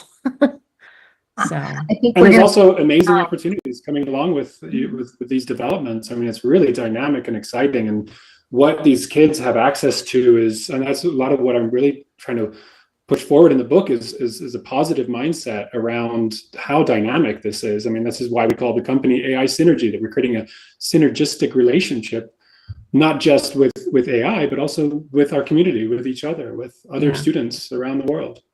absolutely. I love it. I love it. Absolutely. So I just want to say that AI is an amazing tool that we can use in so many ways, especially, with our exceptional children, like Celia was talking about, and Lisa were talking about, that we have some students that really struggle with writing. They struggle even with reading. However, I think we're going to groom a lot of authors, young authors. We're going to groom a lot of our students to improve their writing skills in the sense of empowering them to kind of use AI to begin to write and then look at how it's writing for them, rather than just sitting there struggling with even how to begin to write, when they can begin to use their voice and really start talking to this tool. And then being able to see an output that is really magical, because they're not cheating. They're still using their voice, their message, their ideas, and then being able to see it. But we need to teach them how to use it, right? And I think that the work that you're doing is amazing, because it's our future. Mm-hmm. And Absolutely. we need to be able to teach educators and leaders on how to use it instead of preventing them to use it, because they're afraid that we're going to hurt our children, because we're not. The stigma, the shaming, and all of that is not going to help. We need to completely change our mindset around this. Absolutely. Yep. So thank you for what you're doing. Thank you all. All right. Aaron. Can I do one more thing? Yeah, absolutely. I thank you, Sylvia, for sharing the Canadian link. If you're from another country, I have the links. Let me know and I can share them with you either here or via WhatsApp. Make sure that you're telling people how to connect with you through social media. Put your links here, and then that way you can follow each other and connect with each other, because I know that some of you want to connect. And this is the opportunity and the platform to. Yeah. All right. Aaron Robbins is up next. Hello, everybody. Thanks for having me. I'm excited to be here and meet many of you, hopefully next week at the convention. My background is kind of an interesting one. I've sort of jumped around to get to where I am today. I think probably many people have stories like that, but I started my career as an engineer working for the Navy as a civilian employee, and then got recruited out to commercial companies and spent most of my career working in defense. But about 10 years ago, working for a contractor company, I went from engineer to process improvement expert to operations leader. And then I fell into HR. Interestingly enough, I got put into a position as the VP of HR. And as it turns out, I really loved it. And I got deep into the psychology of leadership and organizational culture. I see it kind of like engineering for people, which is much more complicated than mechanical systems. And So I went back and started getting additional education, a master's in IO psychology, and now I'm working on a PhD in psychology for organizational behavior. And so I've been doing research around the science of motivation and started a company a few years ago where we are helping organizations apply the science of motivation to improve their leaders and improve their cultures. And so over the last, 15 years or so, as I've been in various leadership roles, one of the biggest things that I've learned is that, one, there's a huge gap right now between academic knowledge and the implementation within organizations.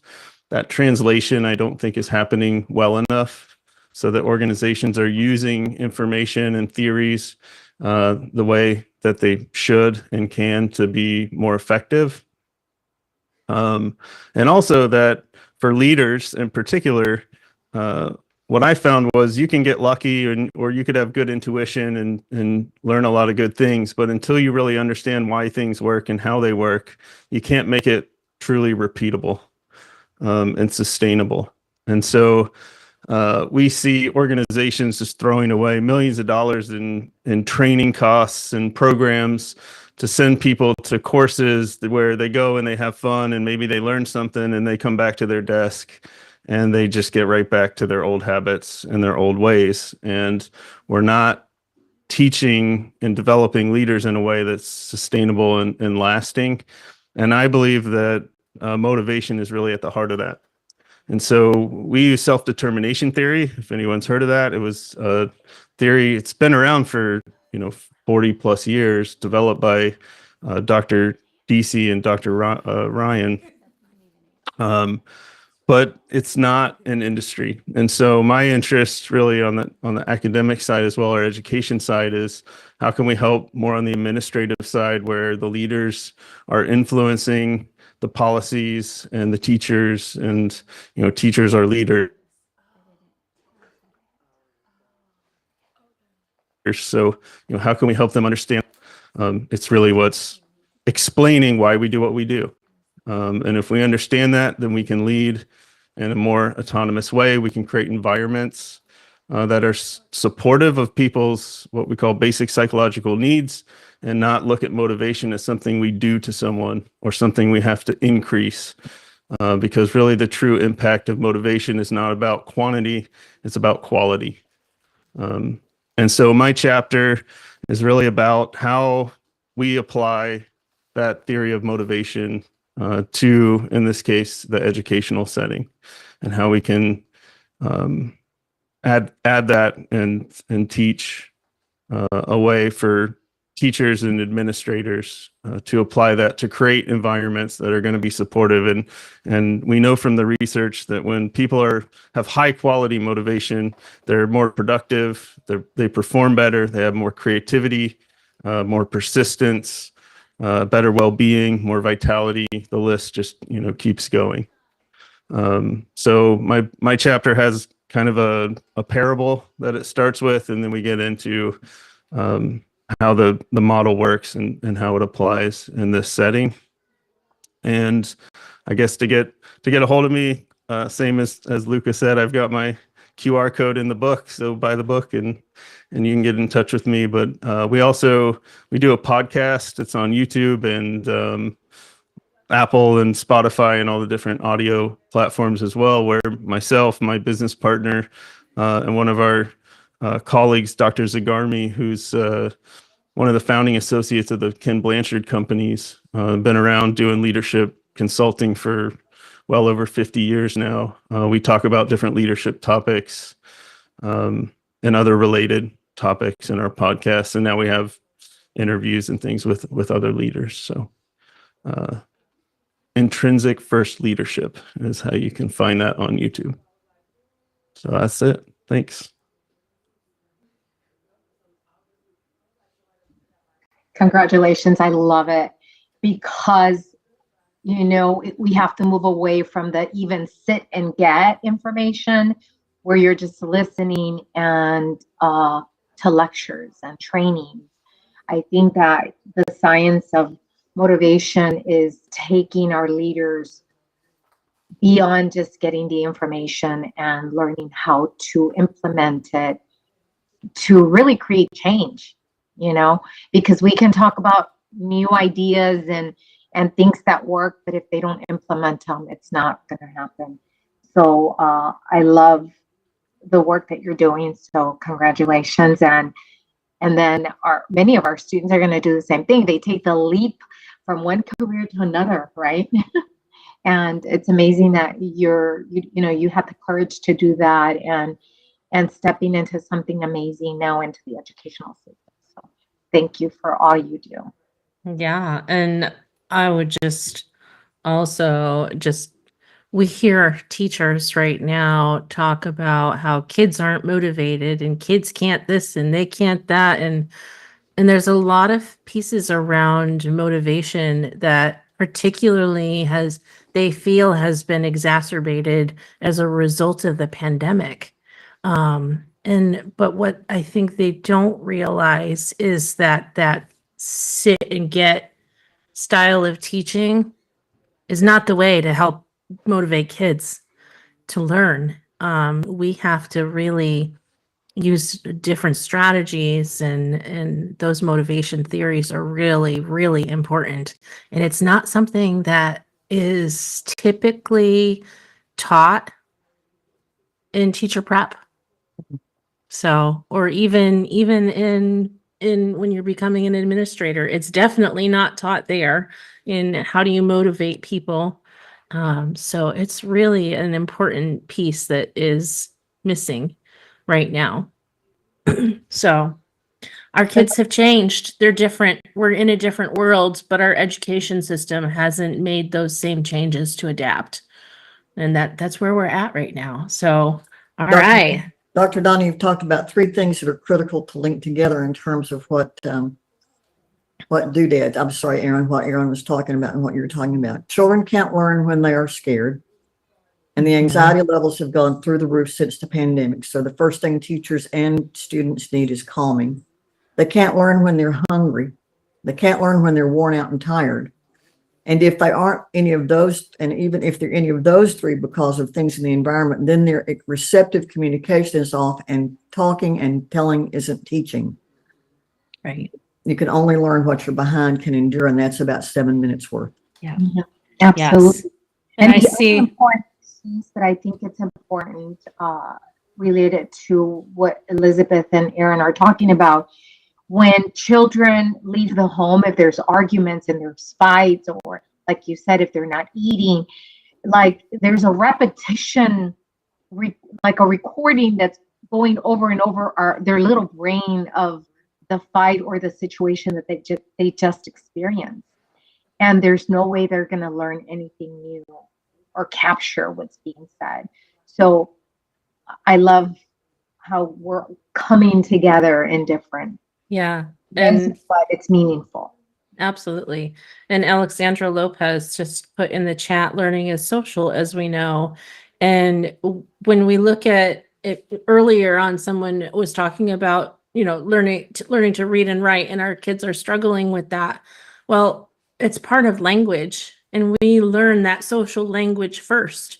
And there's studies out there on how if you speak what you want to write first with someone, then it becomes easier to write it. We don't let kids do that in schools.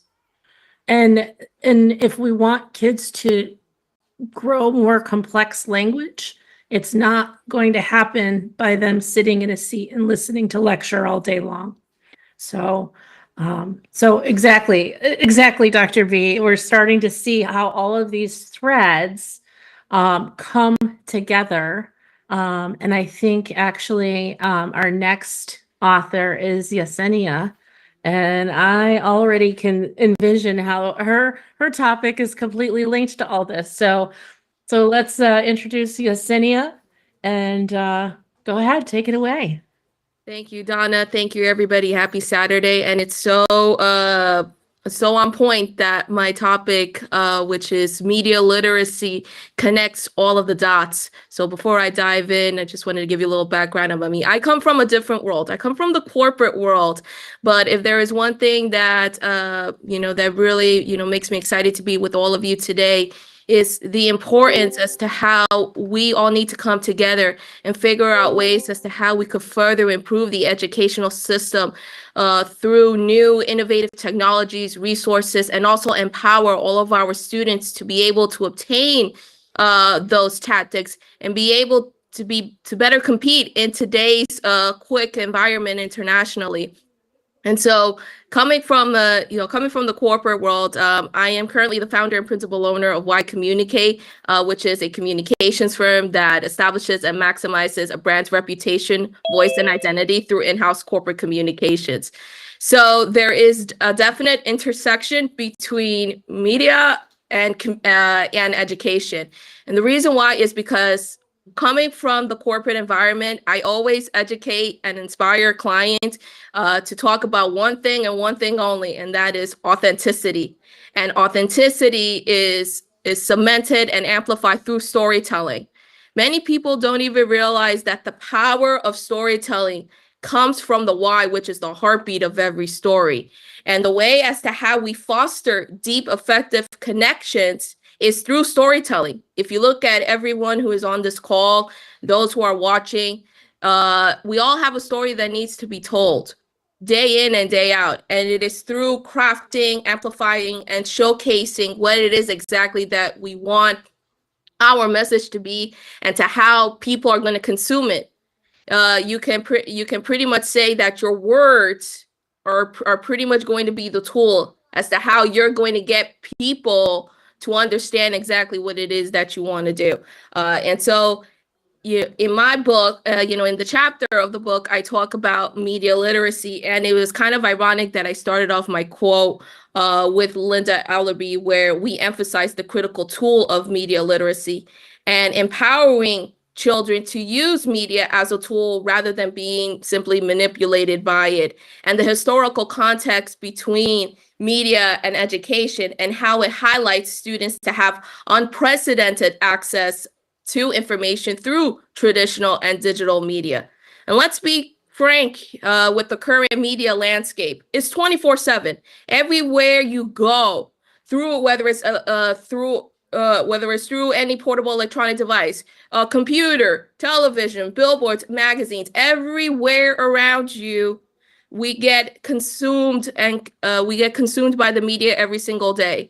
For those who may not know, 98% of information that you are all consuming is communications, is public relations. We are the ones who have to educate the public as to how and why people need to consume the media the way that it needs to be, the way that needs to be stated. And so if we're all being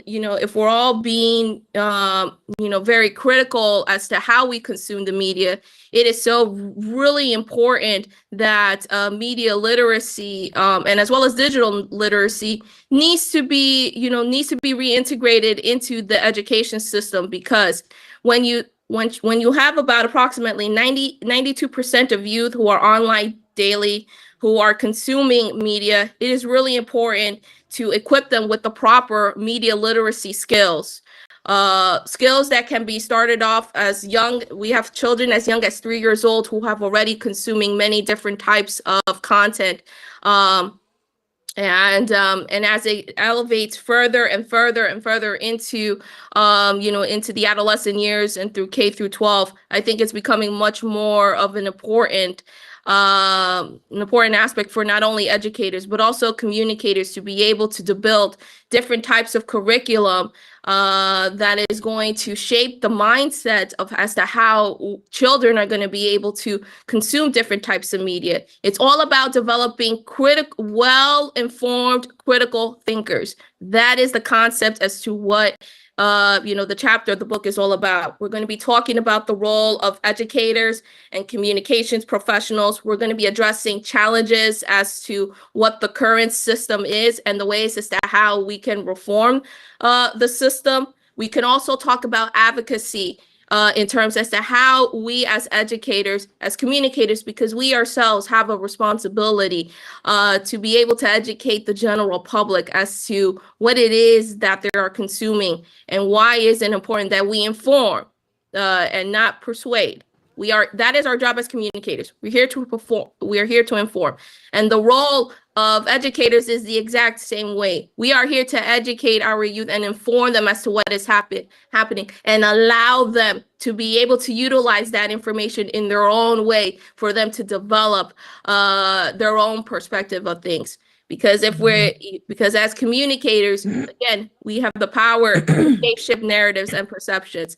And the true essence of storytelling is the true power of storytelling is communications. And so I'm very much looking forward to be speaking with to meeting and speaking with all of you in Dallas, Texas. And I'm also, very excited to be telling all of you about as to how storytelling can really truly be a powerful weapon for all of us to have. And remember, storytelling is story doing, and it is the power of who we are and what we say and our whys and how we can authentically utilize change in order to make a real impact and difference for all of the youth and as well as adults ourselves. So again, I look forward to seeing all of you again in Dallas to talk more in depth about media literacy, the intersectionality between both. And I also want to thank each and every one of you for your incredible topics, especially in artificial intelligence. So Luca, I actually have I've connected with you with that because the communications industry itself is also undergoing the exact same change right now as to how we could better utilize artificial intelligence and incorporate them to our practices on a daily basis. And those who adapt the fastest are the ones who are going to get ahead. And I think we all need to learn as to how we could better adapt ourselves in this ever-evolving time. So thank you. All right. Thank you, Yesenia. What was I should have written it down. You said storytelling. Storytelling is story doing. Storytelling is story doing. I love it. And a lot of times when our kids don't have the skills that they need for storytelling, for writing, for whatever, I even remember my son who just some of his executive functioning skills were just a struggle still in high school, and teachers just expect kids to have those skills, right? Yeah. We have to remember that our kids, they don't know how to, they're still learning how to engage in discourse. They're still learning how to communicate. We're still learning as adults how to communicate, but we have to teach those skills, and we have to, if we want our kids engaging with content in a meaningful way, we have to teach them how to do it and model for them how to do it and show them how to do it and give them opportunities to do it. Yeah, absolutely, Dr. Donna, and I think we also need to, have these, these really important conversations in this, this critical time, because one of the questions that we all should be asking ourselves is, should media literacy be taught in schools? Which is very, and to me, the big resounding answer is a yes, because if we are already teaching our students as to, and I was there when I was in high school where we had finance courses, home economics, reading, math, and science, media and digital literacy to also be part of that curriculum, because these skills are, cannot be consumed, very quickly, when you're out in the real world. These skills are taught. And if we learn and we have, and since we are in media every single day consuming this information, it is only, it's only, it's only vital for all of us as adults to be able to learn as to how we could develop a system, a structure of how we could pass down these important life skills to our children, Yeah. and be able for them to not only define media literacy as the ability to critically analyze and evaluate media content, but also emphasize it and how we can navigate it through a very complex media world. It's how Yes. we pass down those skills to, you know, to our youth, and how we could better position them for them to develop the critical thinking skills that they need as they continue to grow in this world, and how they further consume their media. Yeah, absolutely. So I'm just seeing that there's some opportunities for maybe some collaboration here to develop the courses. Yes. You know, develop the courses that schools need to help them facilitate this. So I think we should connect offline. Definitely, and I would love that, and again, looking forward to meeting everybody again in Dallas, and you know, and figure out ways as to how we can all collaborate together, because I think, like I said, this is such a critically important and highly relevant topic that, you know, that needs to be advocated further, and I'm looking forward through my organization to be one of the pioneers of, you know, bringing that to the forefront. I think you have three vital points that are so critical. You're talking about the storytelling, the media literacy, and the critical thinking components that are essential in the educational system. But one of the pieces that I'm really looking at that you're talking about is the storytelling in doing, is story doing, right? Yeah. Which I think that the teachers should connect a lot of their storytelling when they're introducing new concepts. And because through the storytelling, instead of just books and content, which could be very boring, but if they incorporate the storytelling when they're introducing new concepts, I think that our children would be more interested, more engaged in the learning, and they're going to capture even more, right? At a deeper level. Yep, and that's why, the true purpose of communications is storytelling. Yes, absolutely. I love it. All right. So our next author was an author in our first book, Ed Matadores, and she returned along with some others who are not with us today, but she's here on the call, and Dr. Louise and I have been meeting every week for the past couple months, because we are working on a book together as well around connecting. There's so many learning theories that are all interconnected that teachers need to navigate, but there's no simple way to do it. So we're trying to work through a process that simplifies all of those different theories, and helps teachers see the connection between them, because we're taught all of the theories in teacher preparation, but we're never really taught how they interconnect and how the rubber hits the road. So Louise and I are working on that, but that's not the whole point of her chapter. So I'm going to let Louise, Dr. Louise, introduce herself and take it away.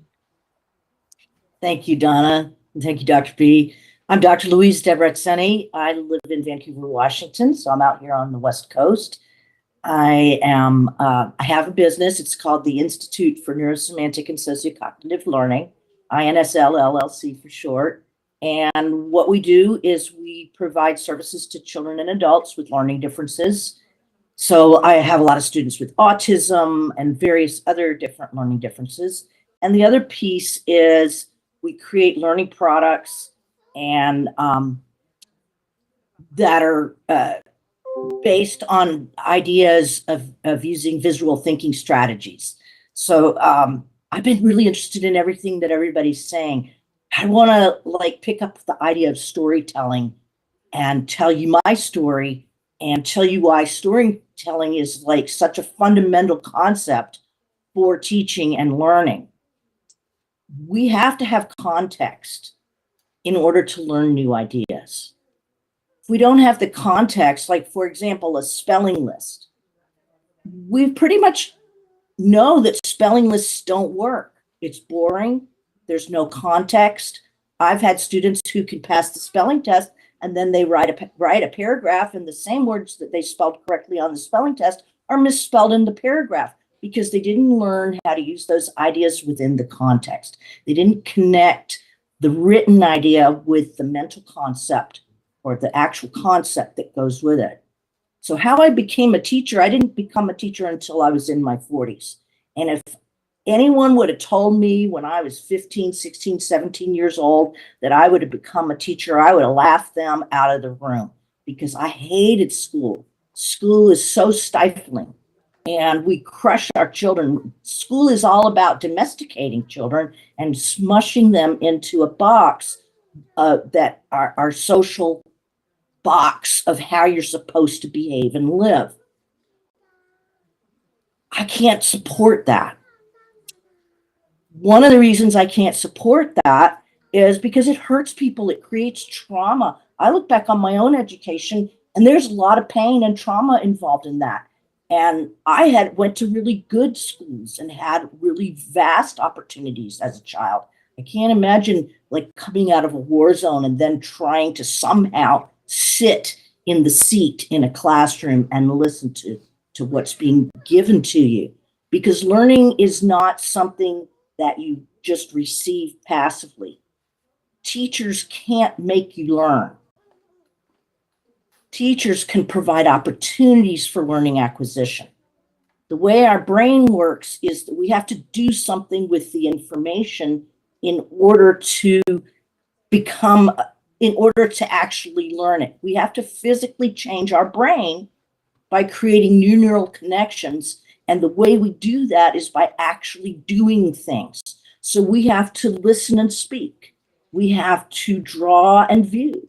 We have to read and write. We have to think and calculate. We have to do all of those processes in order to actually become, or in order to actually take in concepts.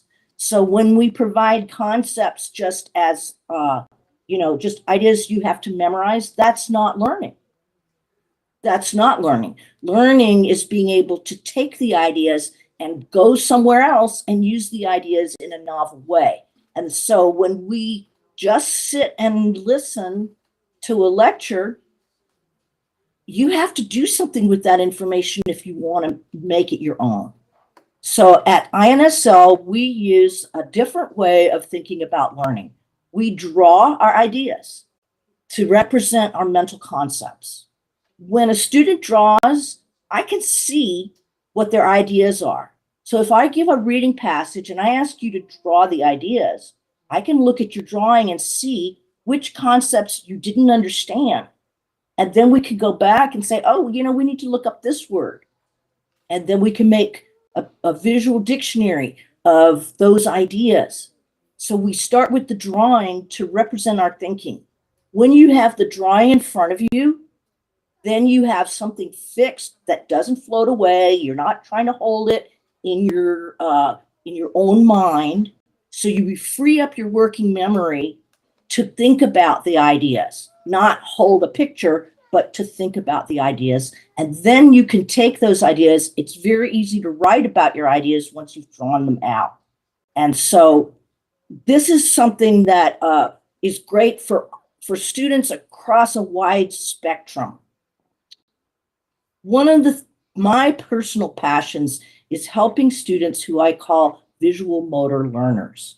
Visual motor learners are people who we would call kinesthetic learners often, but this is a person who has to use their hand to create the shapes of the ideas, to create a visual image. And there's, I could do a big long lecture on how the hand and the eye and the motor and the visual parts of the brain interconnect, and how important it is for visual motor learners to have that opportunity to draw their ideas and then write about their ideas. So at INSL, we draw and we write, and if you can write it, then you can read it. So we approach reading from an opposite direction from how education usually does it. In education, we learn to read and decode in its own little teeny weeny silo.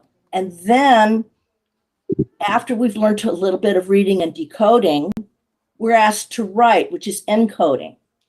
And then if you are one of the smart kids, you might get to draw a picture. everyone else is forbidden to draw. So our children, the ones who are motor learners, are forbidden to do the very activity that creates learning for them. So I've got this passion to introduce drawing as the 8th psychological process of literacy into education so that our visual motor learners aren't left behind. Visual motor learners often by the 3rd grade are identified as special education students when in fact they are not special education students. They are children who need to use their pencil to draw and write their ideas in order to learn to read. And so I've seen so many kids over the years that have come to me who are bright and excited to learn, but they've been smushed at school and not given the opportunity to learn the way they learn. And it's very exciting to take a visual motor learner and show him or her how to draw their ideas and then write about it and see them come up to grade level within 1 or 2 years of therapy, feeding just once a week. So anyway, I could go on and on, but please read my chapter, and I'm looking forward to reading all of you guys' chapters too. I'm really interested in everything that I've heard people say here today. Yeah. Thanks so much. Well, Louise, you always have a way of taking the most nerdiest aspects of learning and making them riveting. And so you can only imagine the deep conversations that Dr. Louise and I get into, because we kind of get each other. We're both pretty nerdy. In fact, our drafts and our notes and everything are in a folder called Nerdy Book. We may even have to name the book the Nerdy Education Book. we might, but yes, it's just so critical to that drawing, that visual piece. And we were actually just talking about this the other day, Dr. Louise and I, of how powerful that visual piece is, and where we don't engage it very often, as often as we should be in the regular classroom. So you all right. call it, Thank you there's so a much. word that you use up there, it's the 5th, when you're talking about it, The eighth literacy. the 8th, yeah, literacy. Yeah. So love it. But Yes. anyways, I think that that's a very important area of learning, because when we're teaching, we're just teaching, thinking that, if I show visuals, if I'm standing up in the room and just lecturing, or incorporating the different styles of learning, specifically the visual motor learner is really important, because that writing component is also kind of integrated there. Mm-hmm. And I think it's really important to capture that learner, because I think that they're falling behind in so many ways, because we're not addressing their needs. So in fact, I know you're not coming to Texas, but those books that you gave us, I'm going to take them and put them on my table, making sure that people look at them and being able to promote you, because your work is really important. And I think people need to know more about you. And we're going to miss you. I'm going to miss Yeah. you. Thank you so much, Dr. B. I'm excited. I hope you guys have a really great time. And I'm really happy that I got a chance to meet some of you, at least on Zoom. So thank you so much. Yeah. All right. So before Dr. B and I talk about our chapters a little bit, I do want to give someone special a chance to speak as well. So Alexandra Lopez is one of my classmates from college back in our SUNY Fredonia days. And we won't talk about how many years ago that was, right? But right before we were about to launch Ed Matadores, Alexandra reached out to me because I had sent her the information to be part of the book. And she's really, she's a beautiful Latina woman, and also a speech language pathologist, but very well versed in being bilingual and working with those students as well. And but she had the courage to reach out to me and say, you know, I really wanted to be part of your book, but I just couldn't get on board with that title.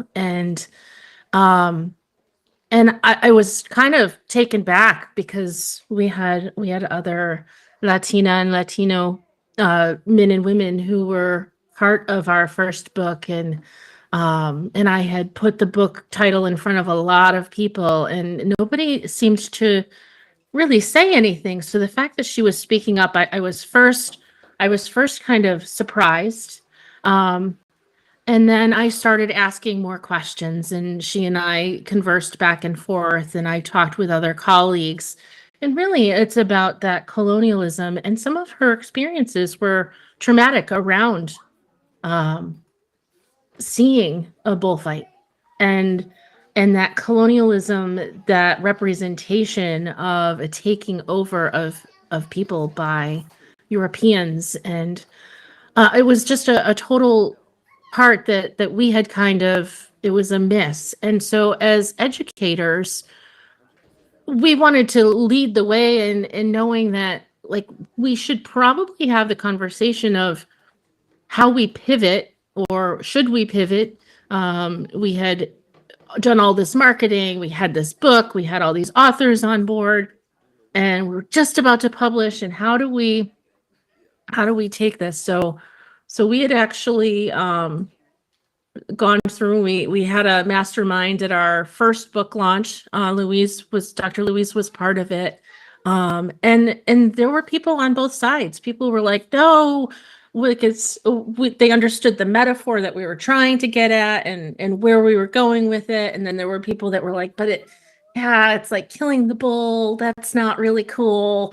And so in a place where, if I'm going to say that I'm culturally responsive, which I am trying to be, I have to be willing to say to myself, all right, well, that doesn't work for this group of people or this one person. And so that means I'm excluding people that we shouldn't be excluding, right? Those voices are just as important. So we did decide to change the title of the book. And so moving forward, Educational Luminaries will be the main title of every book that comes after, and those subtitles will change. But I just was so grateful to Alexandra Lopez for just having the courage to speak up and speak out. I'm so proud of her, so proud to know her. And so I want to give her a chance. She actually wrote part of our introduction as well. So our introduction has 3 components. Dr. B wrote the first part, I wrote the second part, and Alexandra has the third part. So I wanted to give Alexandra a chance to introduce herself and talk a little bit about her experience. Oh, thank you so much. It was so very lovely. My head is going in a lot of places right now. I think I'm going to start off by sharing a little bit about myself and my lived experience, and then echo and amplify some of the things that Donna has said. So as Donna mentioned, my name is Alexandra Lopez. My pronouns are she, her, they, and ella. And I want to acknowledge them coming from Haudenosaunee land and bringing my ancestral energy of Los Taínos. I'm very privileged and happy to be here in this energetic space with all of you, and sharing space and hearing everyone's expertise and journey, and bringing that co-creation into this space as we talk. For me, I'm bringing my lived experiences as an L, as well as several other English language learner, marginalized identities, neurodivergence, two-spirit, physically disabled, and I could, kind of go on. And I really want to echo and amplify what Sylvia was sharing in the beginning about that neurodivergence being a superpower. I really love that. And I'm also curandera, so coming from that healing aspect, neurodivergence is really just a uninitiated gift. So looking at that as well, people don't understand really that interconnection and the intersectionality of that healing is liberation. And when we're looking at that, especially in systems, what we center is what we value, and what we value is what we teach. So thinking about that and thinking about what we're centering in systems and what we're teaching. It's really interesting to hear people's journeys of how they became an educator. Oftentimes, so I come from an organizing background, not because I wanted to, out of necessity. I had heard, I think it was the Lotus Huerta that mentioned she wanted to channel this rage she had and find a way to do that. And an appropriate way is to be an organizer. So how do I channel this sacred rage, the things that I'm hearing? And for me, it was my cousin received an MMR shot, had a terrible reaction, was in a coma for the last year of her life, and passed away when she was 8 years old. So I was forced into this advocate role by no choice of my own, but also holding marginalized identities and navigating that. I'm a Puerto Rican person, so not necessarily an immigrant experience, but still very similar in that experience, and figuring out a way, how do I, help others through that experience? So for me, my why was to create the teacher I needed as a young Elle and look at that. So I channel that 2 decades of professional experience that I had, as well as 3 decades of being an inclusive servant leader in my communities. As Donna mentioned, I am a bilingual speech language pathologist. And I even hate saying that title, because I'm a speech language pathologist. I was taught to pathologize. That is what I learned about language. I didn't learn about asset-based thinking. I didn't learn about my communities come with so much navigational capital that is not valued, taught, what have you. So looking at and relearning and helping people do that. So I spent about 13 years in homes, primarily, also in school systems, serving and learning from families like myself, serving as a space holder, but well as a navigational navigator for them, because they didn't know how to navigate. They had their own navigational linguistic capital, just like Yoso's, whose capital, has value. So looking at all of that, and I realized, well, I wanted to go back and get my JD, but I was in so much educational debt already. How else can I help families and change systems? So I went to systems work for about 8 years. There's federal money for different types of technical assistance networks. So there's one for special education. So I was working at a state level with that.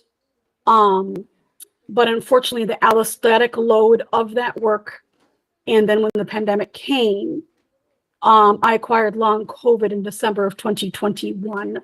So then my life was paused.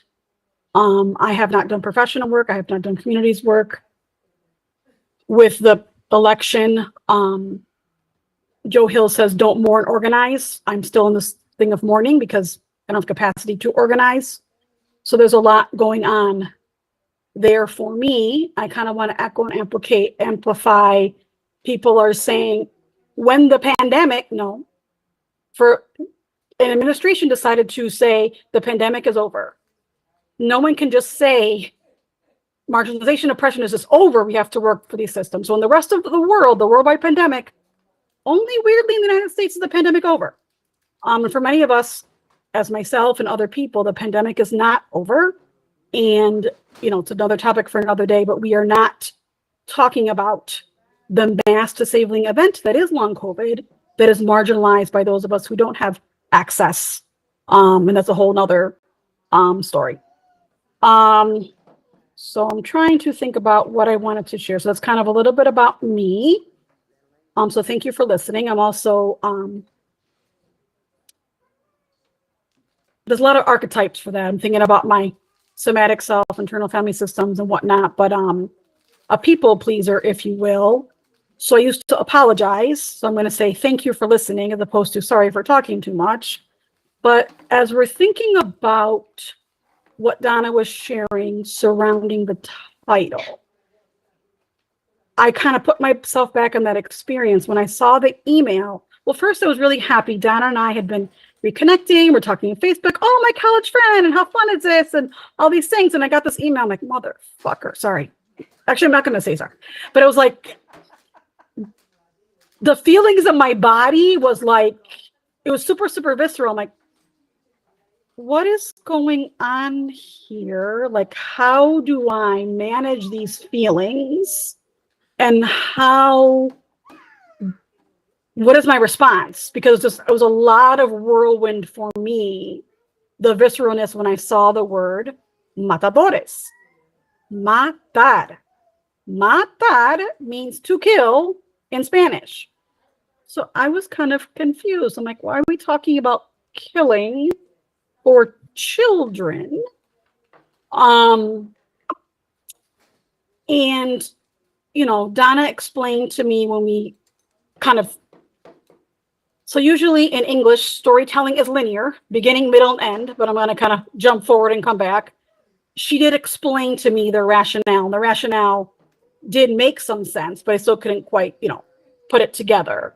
But to me, I just envisioned the matador, so the person, the killer, in an ornate costume, and the goal is people cheering for this person to kill.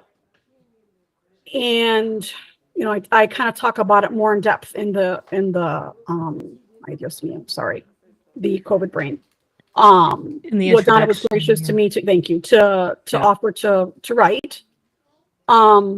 So there's a lot of things going on for me. And as I was thinking about that, I said, well, from my lived experiences as a child, I had a lot of throat chakra issues in that I was able to speak, but no one was hearing me. My perception was it wasn't believed, a lot of racial gaslighting since I was young, a lot of harm, like Dr. Louise was saying, as from a learner to an educator. So finally, I found a way to kind of circumvent that. Well, it's not about me, it's about children, and I have to raise the voice, and I'm just this oracle to say it. And I was still enduring harm because they're harming the oracle, but it's for a larger purpose. I don't say voice for the voices. Everyone has a voice. We're just elevating, amplifying those voices. So I finally decided, well, if that's my ethos, to offer love, equity, inclusion, and care for all, centering children, this didn't feel or sit right with me. How might I kindly offer this to someone that I know Donna, maybe I don't know her super well, and we've never had a conversation such as this before. Going through the scenarios in my head, I know for me, I was working in the equity space. I did some things that I probably shouldn't have done and will come back and not do them again.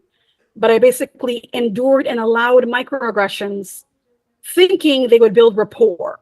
So I let people do it. I'm like, oh, because then we'll have a relationship, then we have a conversation. And no, that's not what happened at all. And I realized that people who want to do that work will do that work without harming you. And if you say something, they will listen. So I kind of thought about all them, like, okay, well, it's meant to happen. It's meant to happen. I will always offer this as gently as I can. My ethos is to call in, not call out. And I think it's an important distinction is how you begin the conversation as a call in, not a call out. So it's a small nuance, but important before you begin. It's affirming and validating, and also believe in affirming and validating language. And, in English, we have a lot of violent idioms. The idioms still exist in other languages, but not with that nuance of violence. And that violence is just one step away from action. If we normalize violence, talking about violence, it's very easy just to move into action. So there was a lot of stuff, going on in my head. And I wasn't even a part of it yet. Like, do I say something? Because, not my thing. I'm not a part of the group. But overall, I just said, okay, well, I'll just say it. And I was still kind of, as a coach, as a facilitator, running through the questions in my head, because that was also my allostatic load, as I was always preemptively thinking, okay, these are all the things people are going to say and clap back with me. How do I circumvent that and set it up, you know, front loading before it comes back? And that sometimes help, but sometimes not, because people are just hell bent on what they want to say and just kind of say it. There's a lot of deflection and not a lot of reflection when things start, when the fecal matter is hitting the oscillator, if you will, like it just is, you know, happening. So I was just really pleasantly surprised by how it went. And I appreciate Donna amplifying, elevating, you know, there was cognitive dissonance, as there should be. Like we said this thing like, oh, I didn't think about any of that. And, you know, it happens a lot. We see a lot of epic fails as far as companies, like this one thing, like hella racist, or like, how did this happen? Like everybody, people of color in their homes are like shaking their head, like, how did this happen? But it went through so many people. And that's a common, you know, story. We may have a table, whether or not those voices are valued, echoed, amplified, and we are talking kind of sort of, you know, not really explicitly, but about Maslow. Like, is there safety there? So I could be in a room. Is there safety for me to speak? There usually wasn't, but I said to screw this noise. Like I have a seat at this table, and I'm going to use this seat to amplify, you know, and marginalized voices. They may not always like what I have to say.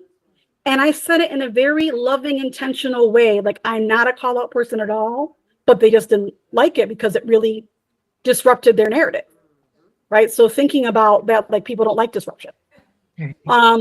So, you know, Don and I had a relationship that was helpful.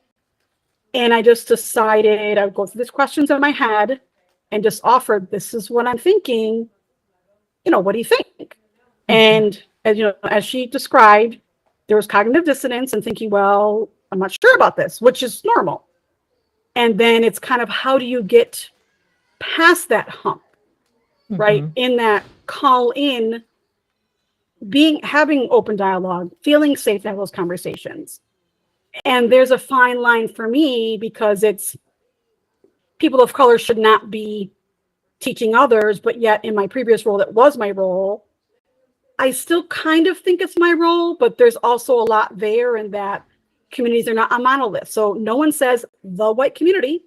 I'd like to hear the person who says that, right? They say the Black community, the whatever community, right? Insert marginalized community there. So no community is a monolith. Looking at different perspectives. And just because there is a representation, it could be singular, that is coming from that person's lived experience. We all have the experience that we have, right? So we don't know till we know it. And talking with, engaging with, and having deep dialogue with other people from other lived experiences really offers that rich, you know, context of what it could look like. So having been on that other side, you know, I know what it is to have something out there, and you know, it was already out there. So this could have went one of two ways. Like, well, no, thank you. Like, this is all out there, and this is really lovely what we said, but like, bye. So I was prepared for both sides of that. It was really lovely that it wasn't that. I really want to, you know, give thanks and offer grace, and the intentionality that there was conversation behind that, and that eventually the consensus was, you know, to change it. Again, it could have went either way. And I think the loveliness that when Donna and I spoke, she was like, oh, and I want to give you credit. And I'm like, I'm sorry, what? That doesn't happen. Like, I was shocked by that. So I started crying. I'm like, that's so beautiful. Because in the spaces I was in, people were running around saying my words verbatim, not giving me credit, but then saying about other white women, like something innocuous, like, and I always give credit. And so I was like, this is okay. So it was it was a different and lovely experience for me. Because I'm just used to fighting. I have a warrior personality. So because I've had to. So it was weird that, like, oh, I can lay down the sword and have a conversation, and it's okay. I don't have to sit here and fight and explain and validate, and I can just, oh, so it's different. the work I was doing was in audiences that primarily didn't want to be there. They were required to be there and told me, I'm here for my hours. So when the audience wants to be there, it's a different conversation. So it was very lovely that she wanted to be there and have that conversation. Yeah. So we're all learning, we're all growing, we're all doing the storytelling, doing, the things. And I'm just really honored to be here. I'm just so happy that it went the way it went. And it just, I was doing a lot of ruminating for a long time before I even reached out. And so just even sitting here and not having that visceral feeling in my stomach. I have other somatic feelings in my body right now. But I'm just really grateful that it was heard and validated and seen, and I'm really grateful for the work. And I think it's really critical, and thinking about the nuance of language and language matters. I think that title, and I think the title is beautiful, like illumination, right? Luminaries, like lighting the way, I think is a much more beautiful analogy. And I think it speaks to the messiness. Like there was a group and they had this idea, and we started with something, and we're still, anchoring in that idea, but how might we name it in a more, I can't really, sorry, usually I'm very good with words, but right now it's not working. In a way that's more, I'm going to say cohesive, that's not the right nuance I'm looking for. So yeah, and we really want to thank you, Alexandra, because we hear you, we heard your voice, and we apologize for the trigger. And as a Latina, I do want to say that it's in the eye of the beholder, right? I mean, we had a message. I know it was a radical word that we chose because at the time, it wasn't so much as killing children or killing adults, but it was more, and I have to say this because there is a book out there, and for those that are buying the book and will be interested in this book, it's not about killing anything. It's really about ending old systems, old ways, ending burnout, because we're burning out teachers that are overworking, and yet things are not working, right? They're not working, and they're overworking, and yet they're not working. So it's important at that time for us. It was important to find a word that was very radical and very intense. And we thought, okay, how do we end? It was more of ending things rather than killing. So, for those that are out there, our Matador book has an amazing message. It has wonderful authors that are also talking about ending systems and ideas that are not working and integrating their thoughts and their strategies into that book. So we're hoping that you go get that book. It's Educational Matadores. So thank you, Alexandra. Yes, thank you. Yeah, and I think I'm just going to put a call to action out there for everyone. Anybody queuing in and listening to this, whether it's now or you're queuing it up later on when I post the link.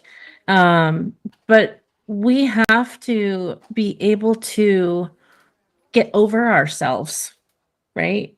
And so that we can have these conversations and understand everybody is entitled to how they feel. And I think that it's important to make space for people like Alexandra to feel comfortable speaking up when they're not comfortable, or for us, people who are not people of color, for our white people, for us to be able to encourage others to make that space, right? To get comfortable with the uncomfortable, to allow our thinking to be changed.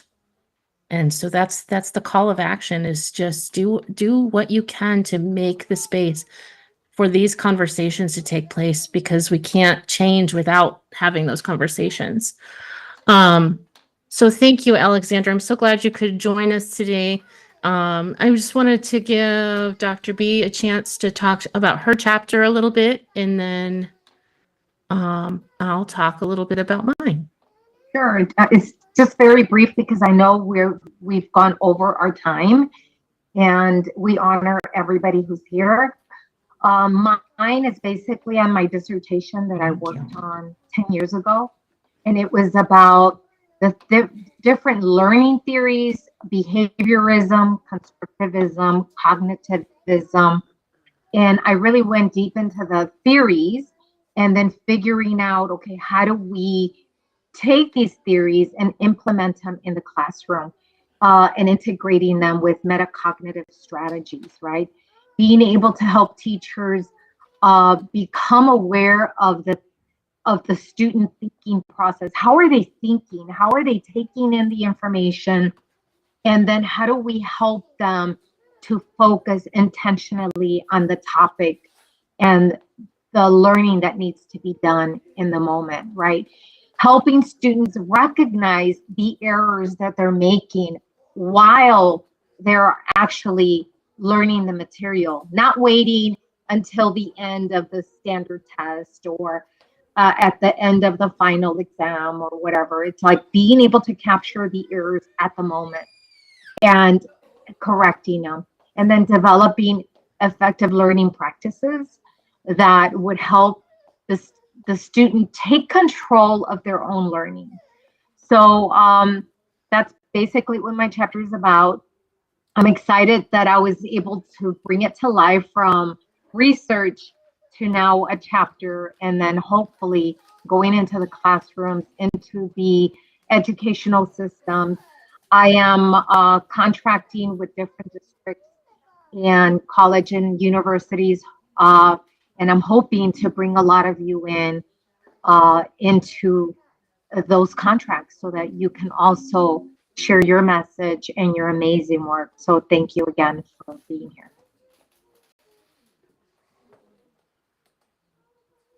Donna, you're muted.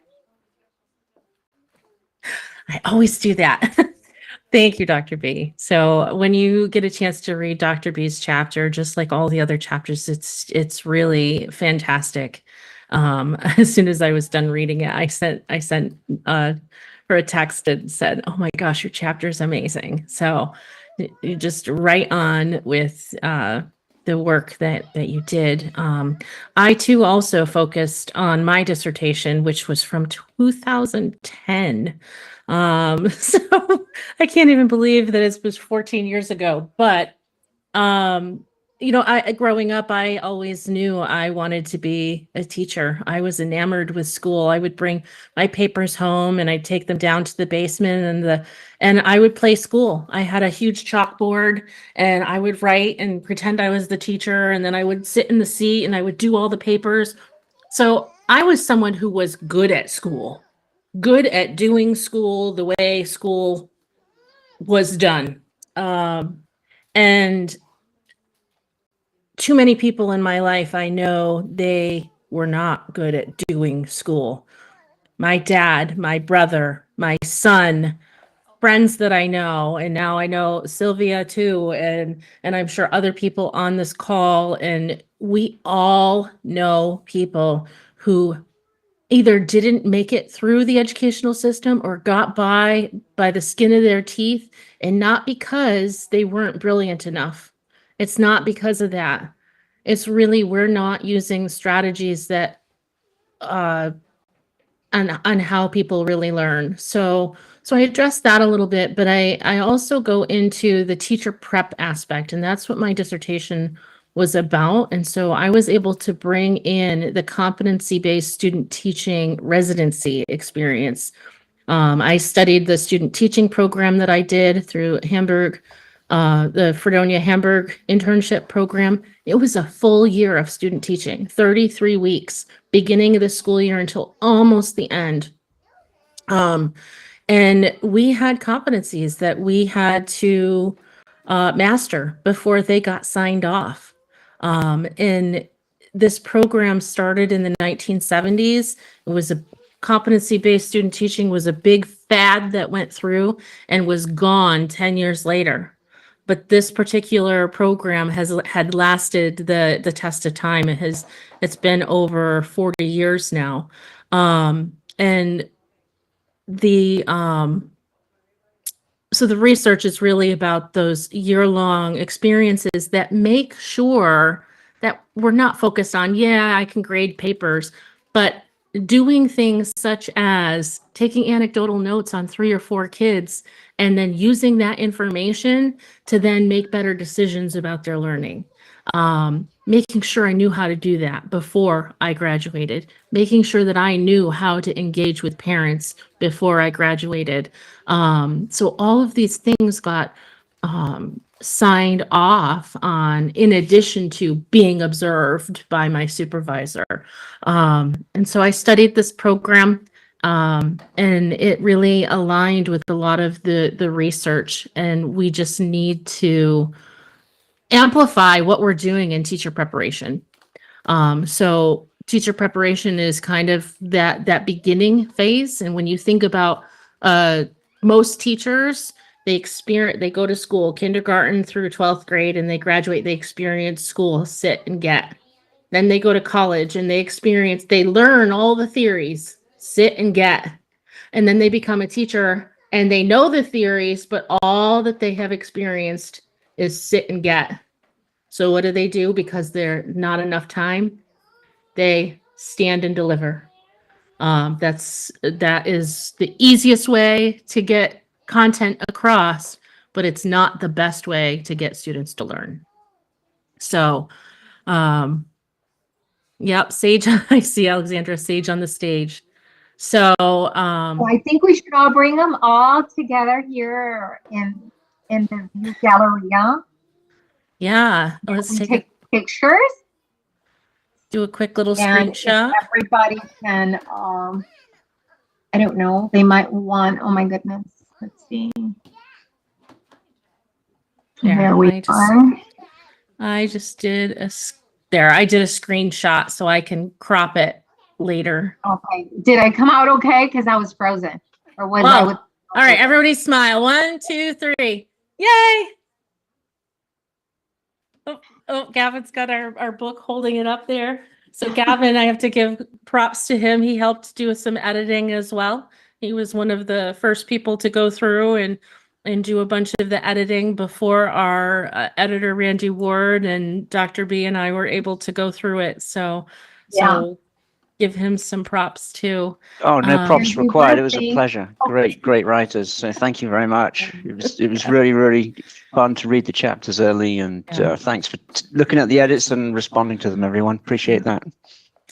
Well, let's get this movement of transforming the educational system moving, and don't give up. Don't give up. Mm-hmm. I just want to acknowledge Dr. Randy D. Ward. She was the editor, and normally she's here and she's amazing. She looked at all the chapters and gave a lot of feedback, and she did say that they were excellent and loved the work. So thank you for all you do. And again, congratulations to all of you. Yay, we did it. Yay. Now let's make it bestseller. We can't make it alone. You need to tell family, friends, social media, blast it out there and tell them to buy the ebook and the paperback, because that's how we're going to achieve it. Yeah. And also encourage them to leave feedback on Amazon. It is so important for us to be able to see how this book is resonating with people too. And sometimes the only way we can really see some of that is through some of the feedback. So, great job, everyone. Such a pleasure to work with all of you. And I hope you have a fantastic rest of your Saturday, the rest of your weekend. And some of you I will see in just a few short days down in Texas. Texas. Woohoo! Thank you. See you in Texas. Bye. Bye, everyone. Bye, everyone.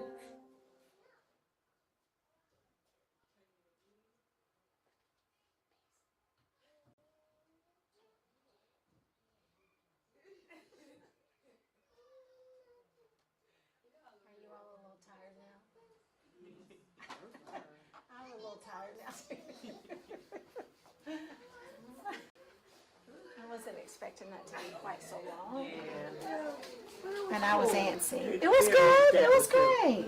No, it was interesting. Yeah. Have a good time down there. That's got a lot of good pressure. I kind of tuned out when the lady started, the one lady that was kind of all over the place. Yeah. I looked her up too. She's I like her. Elizabeth. Elizabeth, yeah. I Yeah. would love to be there to hear her speak.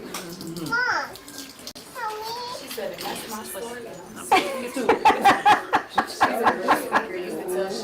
does real good. Yeah. It's like she was supposed to be an educator.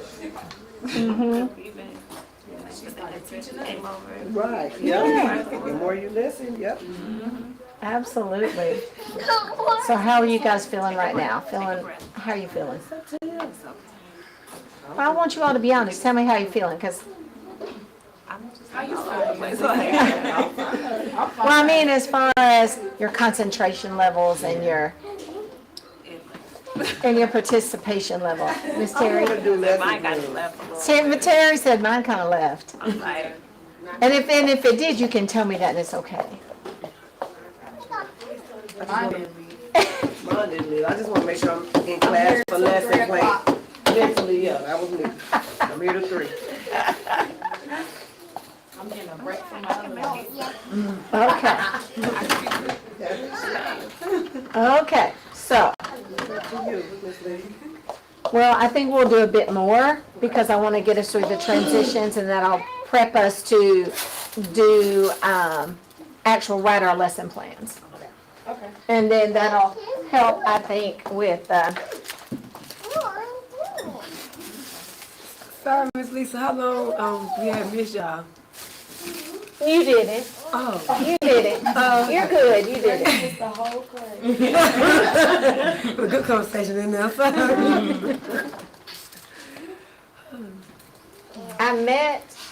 I went out to a conference in March, and that's where I met Donna Valise. We were on the same panel together. She was the moderator, and we were on the same panel speaking together. Okay. That's good. Like what you, right where you supposed to be. Mm-hmm.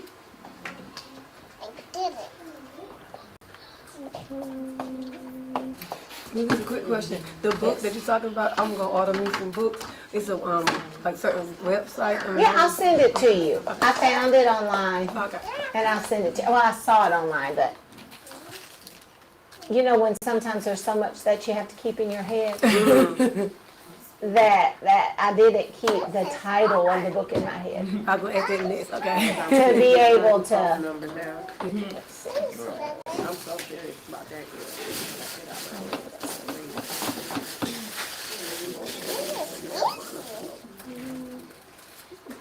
And like right now, my brain is kind of all over the place. So I'm trying to find my PowerPoint presentation, and I'm going. I'm a little overstimulated with everything in this folder right here. If you got what you got to do.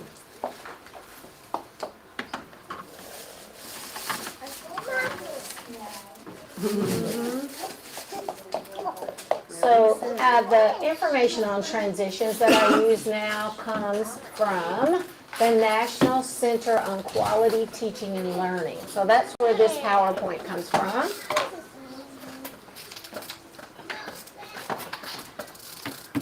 And there are some vignettes and some actual helping you determine what's working, what's not working, that we'll go through as well.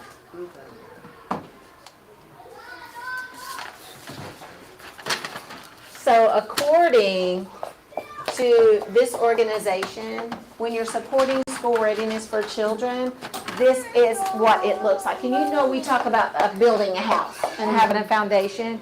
Your engaging interactions and environments are the foundation. And then you have your curriculum, you have your teaching strategies, and then you have your assessment of the children.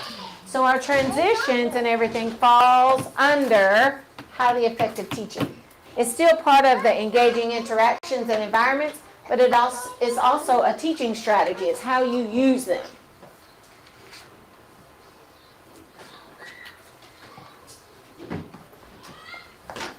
And I can email this out to you all too. Okay. And so the foundation, when we talk about, it's you're focusing on social emotional support, being well organized in your classroom, and then your instructional interactions, like your transitions, your schedules, all of that falls under your instructional interactions. Okay. So we all know a transition is moving from one thing to the next thing, no matter what that is. And so you're either going in early childhood settings, you're either going between activities or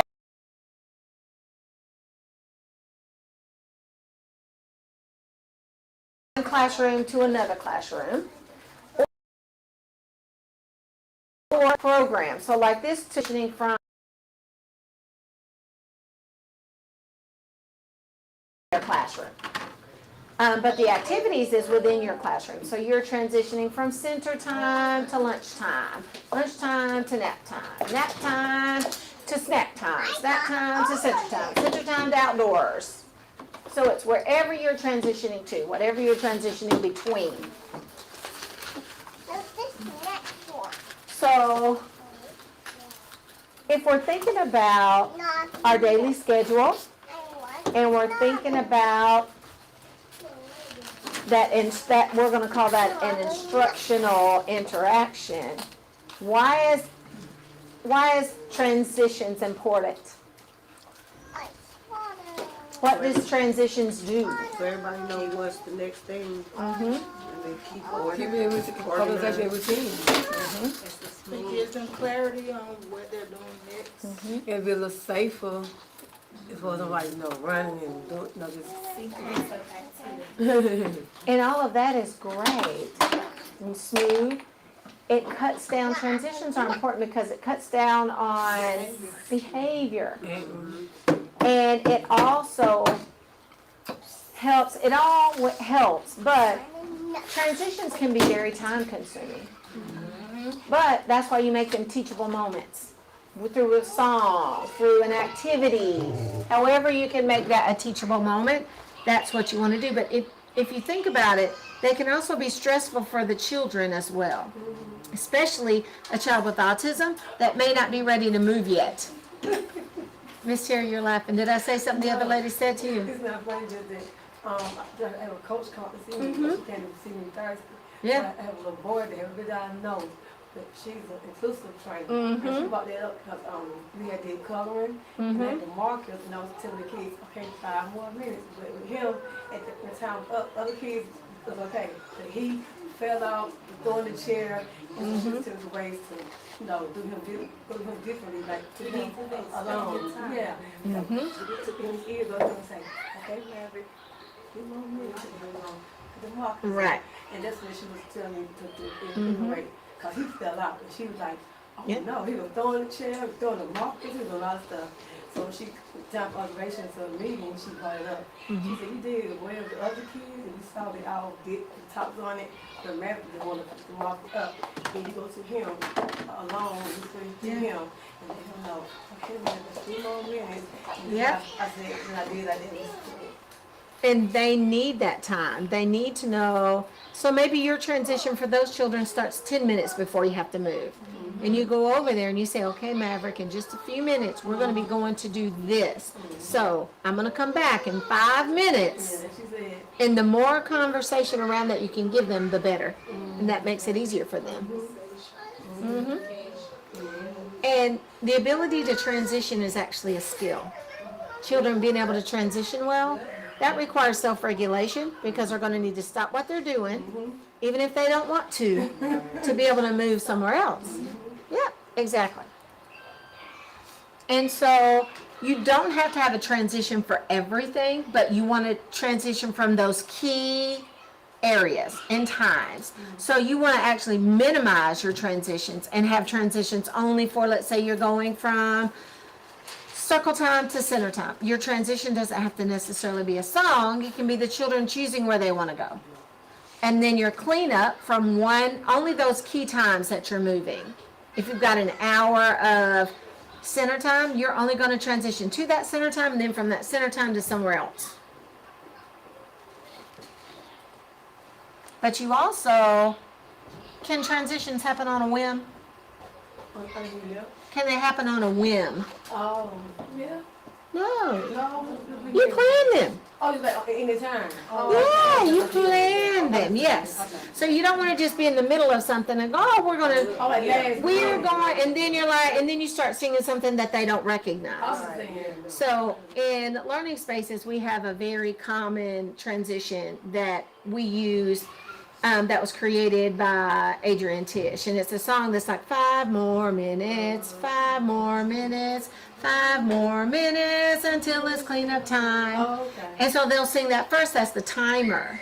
And then they'll go back in that 5 minutes and then they'll put on the cleanup song. And then they'll clean up and then they'll be talking to them as they go through and then they will finish. Mm-hmm. They need it. 5 more minutes and then they'll say 4 more. Mm-hmm. So you want to teach the children the expectations. So you want to teach them what they're supposed to do in that transition. So you already playing. Yeah, we're going to clean up, we're going to go here, and we're going to do this. They need to know what the final outcome is going to be. And you're going to give them verbal and nonverbal cues. Songs.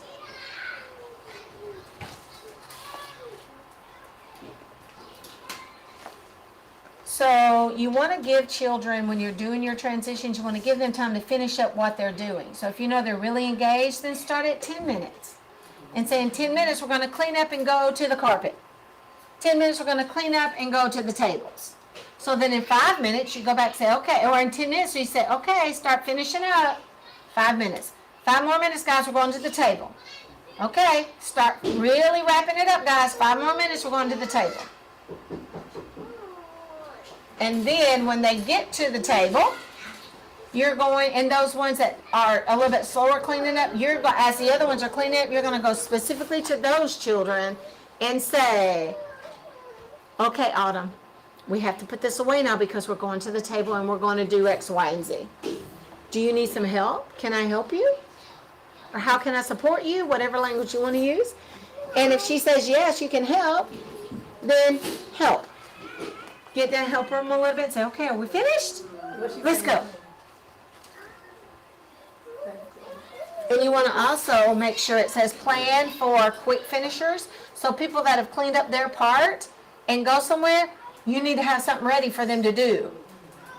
So we always teach people that, especially if you're transitioning from clean up to lining up to go to the door or whatever, you want to have a teacher at that door singing songs, doing Simon Says, having them whatever, while the other teacher is helping get coached or helping to move them on around and finish those last few little pickups to get them to the door and get them outside. Because the longer they wait, the more they're going to start touching each other. Hitting each other. Exactly, yes. Well, in toddlers, we had an instance the other evening around dinner time where a 2-year-old, 2.5-year-old, they were all sitting at the table waiting on their plates. And, the teacher was making the plates, but they'd already been sitting there, so they were done.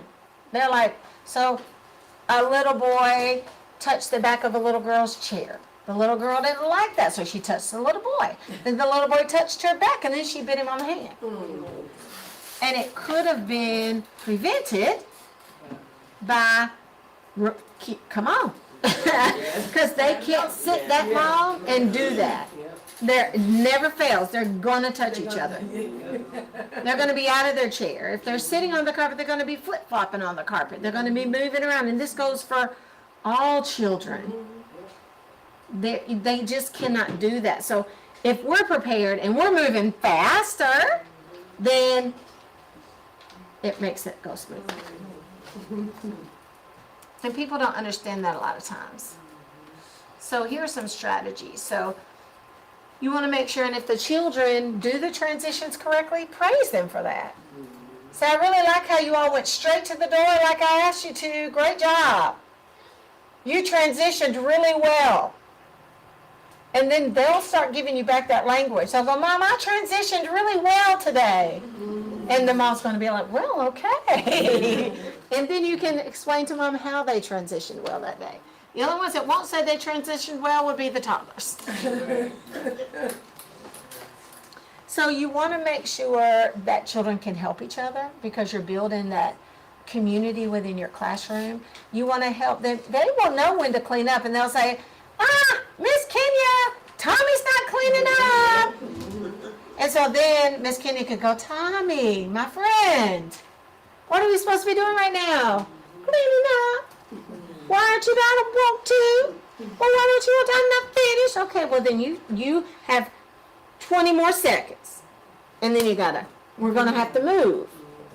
Yeah, or you can say, you can do it again, you can pick it back up when we come back inside. Or you can pick it back up when we finish whatever we're finishing. Always give them the opportunity to continue. And allow those ones that can get done and move on themselves, like within your learning centers, let them transition by themselves. You don't have to always do everything for them. If you teach them, they'll get it and they'll do it. And there's a video on here that I really like where Oh, great. Sophia's coming over? Yeah, I would love to work with her.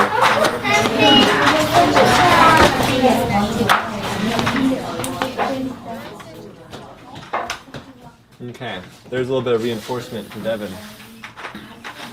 All right, Sophia. Today for small group, we are making some wonderful masks here. So she transitioned in. They still were working on what they were doing, and then he just helped her to see what she could do.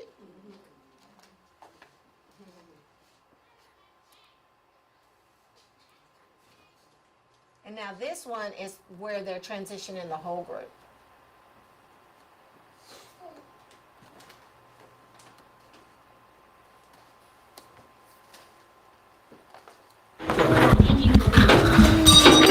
One, two, three. Eyes on me. 1, 2. Eyes on you. Time to clean up and to feature. Sing down to the ground to get out of the rain. Boom, boom, boom. The ants go marching 4 by 4. Hurrah, hurrah. So the little boy, they allowed the children to lead that transition, except when they were singing, and then that was part of how they transitioned inside, was how they were singing. So transitions don't have to be complicated. And all the children talked back, right? They knew what to do with the little boy that said, 1, 2. Yeah. So here are some environmental supports for transitions. So if you want them to line up, they have these squares of paper lined up, these multicolored pieces of paper. But you can also buy the little carpet. They stick to the carpet, and it's shoes. Looks like little feet or shoes. So if you want them to walk, line those up on the carpet. Any way that you can visually help them to see, even if it's cleaning up, label your stuff. If you want them to clean it up and put it back, put a picture on it so they know where it goes. And you have to think about it. Yes, it's great that they have a word, but they can't read yet. So they need pictures and words. So they can identify the picture and put the picture with the word, but they haven't learned what that word means. They just know that's some word or some letters right there. And that is a word, but they don't know what it is. So this is also an adaptation that they made for a child that they want to clean up. They put that on the bin. That's how you clean up, on the bin.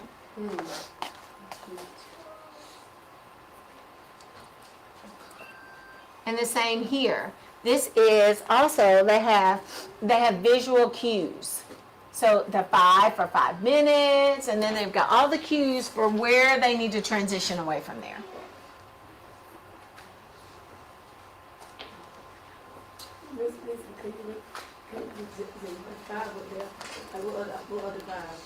That is for, 5 is for the time that when they're leaving. So that's the number of minutes. Time to, there you go. That's what it says. I was trying to enlarge it. And the by is where they're going to something else.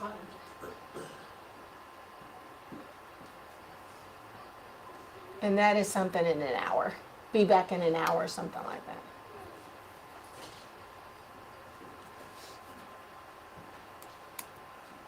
So there are also transition cue cards that you guys can use. And you see the headstartinclusion.org. You guys can probably download these for free there. So you can help the children to go wherever they need to go, whether it's getting to, and visual schedules do that for children inside of a classroom. So have pictures of your, let's say your arrival, and you've got children coming in and they're all saying hello, and you've got that by entering the classroom, you've got that as by your arrival. Your morning circle, your morning meeting, whatever it is, you have a picture of your children sitting in that group, and that's what's next to it.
What he wants, and you can look at it, and he'll hold it up so you're not having to just stand right by him. Yeah. You can see it from across the room, and Yeah. it was a very, very helpful tool. Absolutely. And I'm going to take us into some vignettes here. So when you're thinking about planning,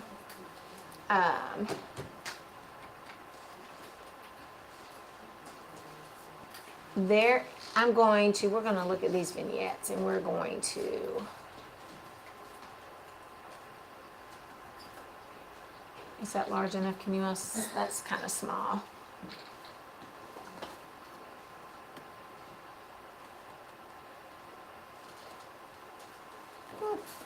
I keep forgetting my touch screen doesn't just move this up. So the first vignette is I want you all to think about, we're going to read the vignette, and at your table, I'm going to move it over and want to ask, you guys are going to answer these questions about this vignette. So Michelle is 3 years old. She enjoys playing in the kitchen center and interacting with friends. When the teacher announces that it is time to clean up and sit on the carpet for group time, Michelle gets very upset. She throws toys and pushes other children. When the teacher comes near her, Michelle starts screaming and saying that she is not done playing. So, in thinking that that's what Michelle is doing, I want you all at your table to answer these questions about that vignette. Why do you think Michelle is acting that way, and what strategies could the teacher implement before the transition to group time to support Michelle during the transition and after the transition? So what can she do to support Michelle, who wants to throw toys and then want to clean up, she doesn't want to be finished? Yes. So we discussing this at the time? You're discussing that at the table with your group. Why might Michelle be acting this way, and what strategies could the teacher implement before the transition to the group time, during the transition, and after the transition?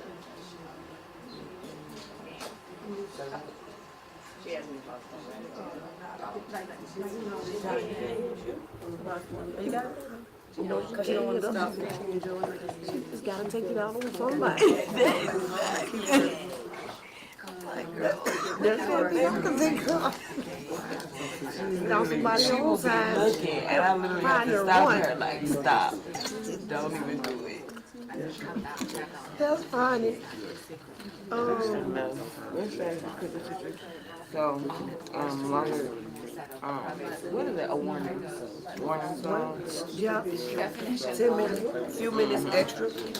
Okay, so warning song before transition. For transition. 10 minutes after, 2 minutes during the transition. Well, Yeah, 10, 2. I just said a few. oh yeah. I ain't want to put a number on it. Right.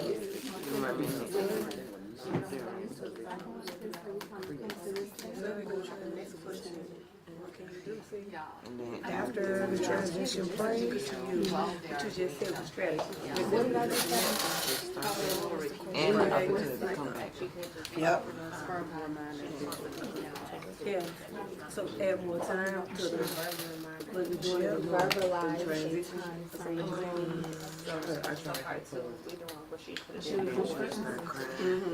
She'll hear the kids put the song over, then she'll start crying. She gonna try to do it because it's something she's only about. Oh, she get mad. She do that when we do, It's the dragon hunt, the bear hunt.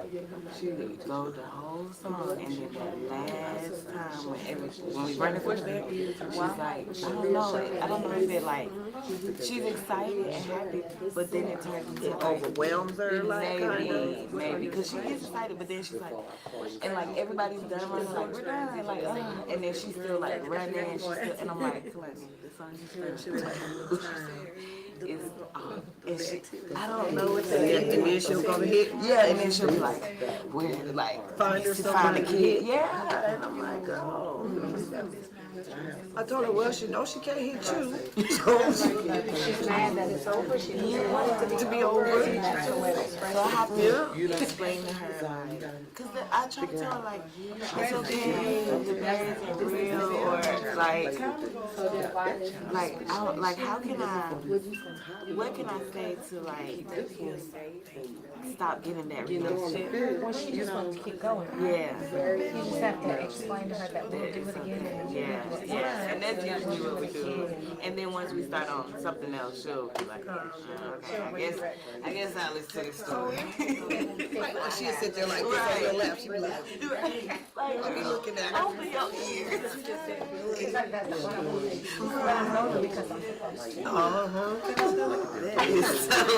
She is hilarious. It is really.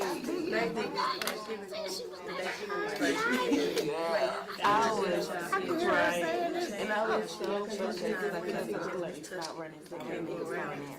So when I got her, she saw me coming. She was like, "Ooh," and you know she's so fast.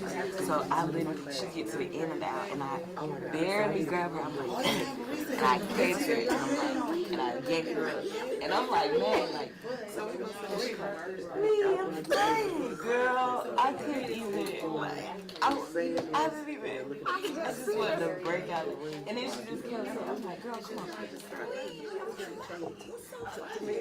And then I was just laughing hard. I couldn't say that. I'm so And I just sat there for a minute. what's wrong with you? Oh my God. I said, I'm happy. Yes, and I just, it's a sign learning. Because she's ready for it. She like material. She's telling me. Yeah, I am too. I'm so excited. Yeah? Did I give you your book? She's saying they don't do it. You can tell them, and you were going to preschool. Oh, Yes. She just said, and then I was, you know what you said about the after transition? and she's just like, Just praise them. right.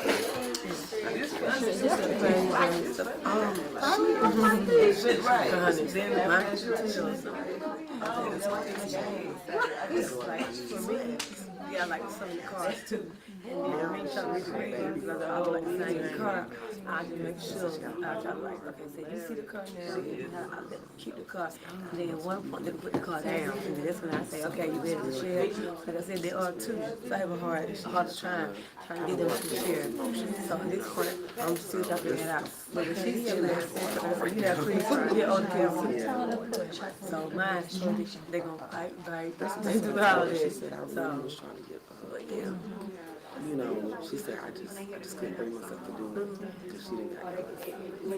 Yeah, but but y'all still pray, yeah. Because this is like an outlet for her. I had plans. So I still try to talk to her. Because you know I nudged her into this. She's retired. No, she's not doing that. Like I told you earlier, the little boy in my classroom, he fall out, you know what I'm saying? Just like stuff. But for the most part, she's like, I gotta keep busy. And so when she comes here, give her fresh ideas to do with them. Yeah. Perfect. Everything is mine. Did you guys answer the first vignette? Yeah. Okay, now I'm going to move to the second one. The second one is Jim, a 4-year-old, is new to the program.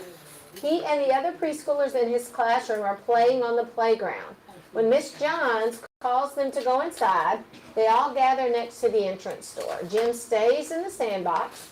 When Miss Johns approaches him and asks him to come with her, he starts crying, screaming, and then drops to the ground. So, same as before, why do you think Jim is acting this way, and what strategies could Miss Johns implement before the transition, during the transition, and after the transition? Can I see that? Yeah. And then that's a sensory thing, so.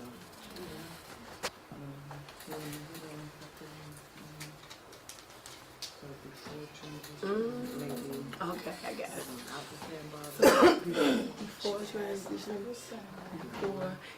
Before, during, and after the transition. Why do you think they're asking before, during, and after? Routine, I just get it for routine. Yeah, she can go to sandbox. She knows time to be alone. She can go, she can go out the sandbox before she's not a kid. Yeah. That made more sense. Versus if everybody's ready and he's not ready, get him ready. Get him ready first. Yeah. Transition. We do that too. And then also reassure him that Sarah is ready. You know, things like that. And then, but you know, they keep it. take a nap. Are you ready? You don't have a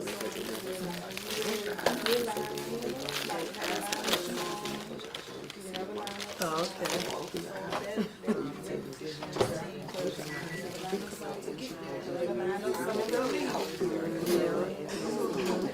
We have y'all later too, because I said you got to know, let them know. Okay, so what time to go in? And, no, that way at least he'll know it's almost time. Then she keep going over there and it's time to go.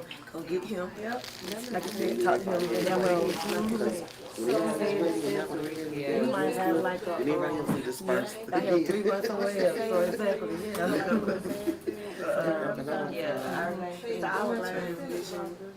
Maybe it's just that's like it can be like when you got played on They can like in the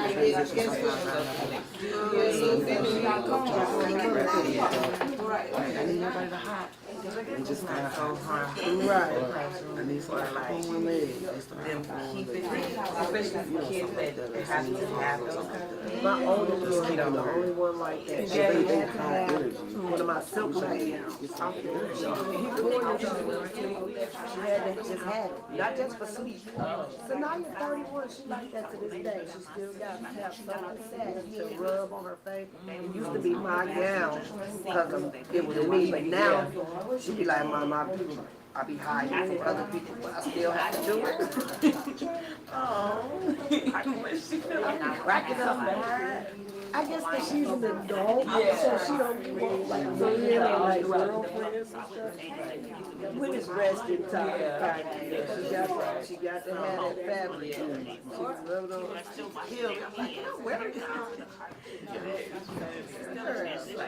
the only one who's like that. Other people are like that. Okay.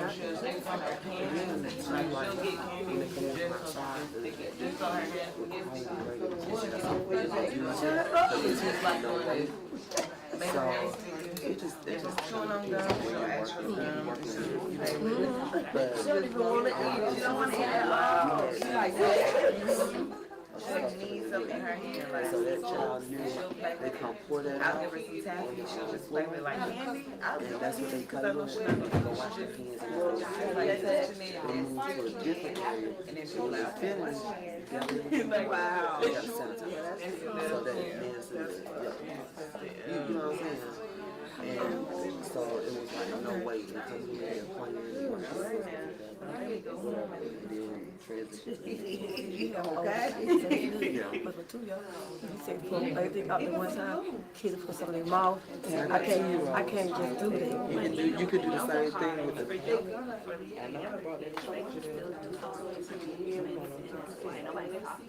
No, but my thing is putting their mouth down the season already. Do you know how many kids put stuff in their mouth? I get it right then. It's like the box. They line, because I do 2-year-old, I do our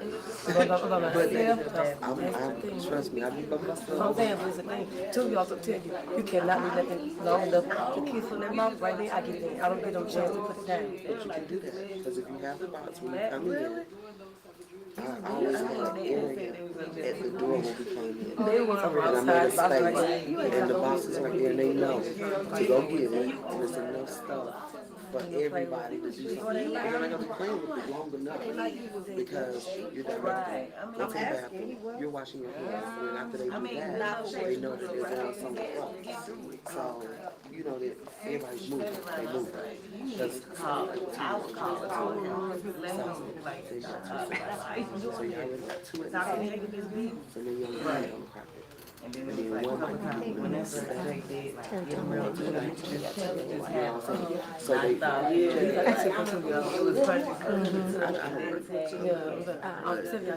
saying that's right. I know what you're saying. All the way know these are typical to me. Yeah, so we just won't have all of the stuff on it. Yeah, he can. So He's you would be amazed. first one, Because in any conversation that we have, like you just said. I don't want that on YouTube because that's personal and confidential, so it'll be mainly just the instruction part of it. And not any of the extra that we talk about, but just simply because I really start thinking about boys. I don't want any, because somebody may ask an innocent question, and I wouldn't want someone else to take it the wrong way, because this is a safe space to ask those questions. That's what I mean. So I don't want anybody to. Changing diapers. See, I want to do that anyway. I'm just saying, sometimes you just never know who's going to take off, when they're going to take off. But they have to go on. So what do you do to make it to where it's still I'm going home. I'm not going to. First of all, it's allowed. I'm not supposed to combine 2 age kids with infants, first of all. So I'm not doing it.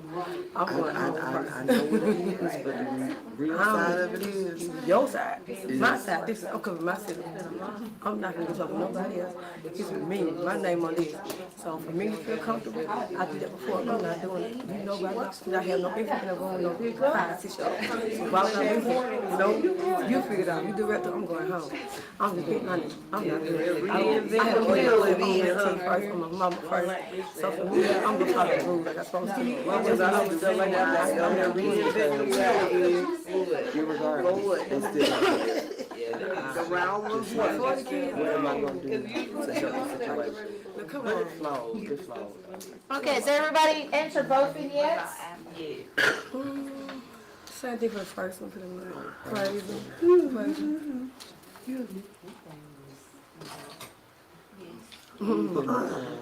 Also, reiterate how we come in. This is what we did. This is what you did. So how can Michelle's teacher support Michelle before the transition, during the transition, and after the transition. Ms. Janicia.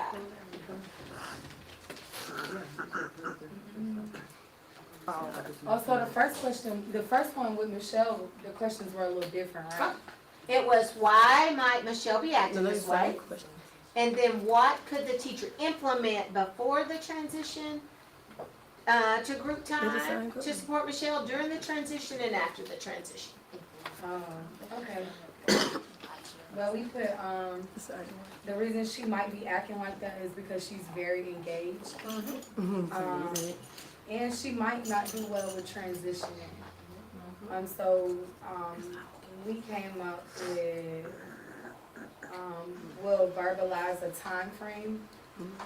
We'll also comfort her and reassure her to let her know that the center will always be there and that she can always go back and play.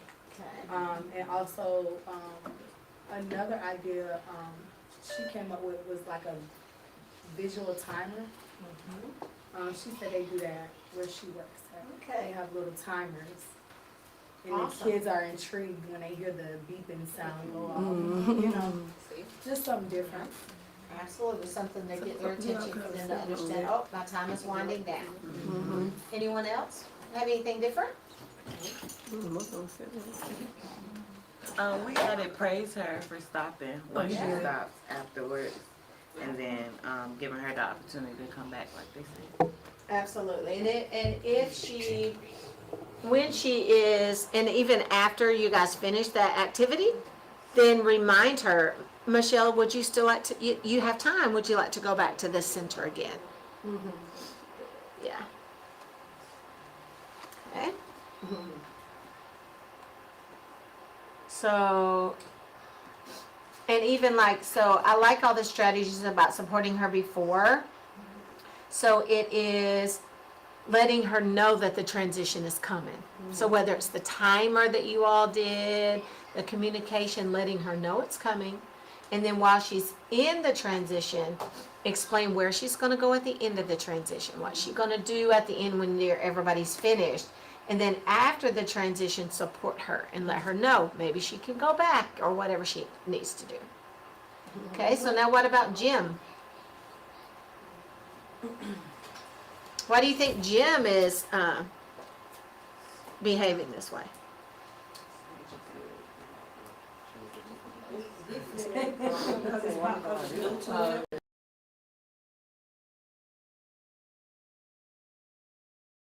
There before?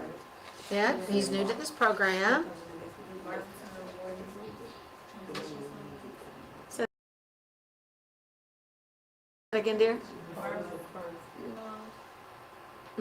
Give them an opportunity.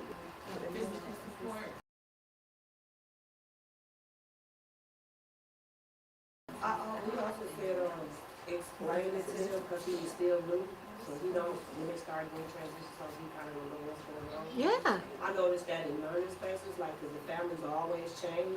Yeah. So when we start playing, a lot of the kids already know the moves, where you got some new parents and kids looking like, where they going, what they getting ready to do? Yeah.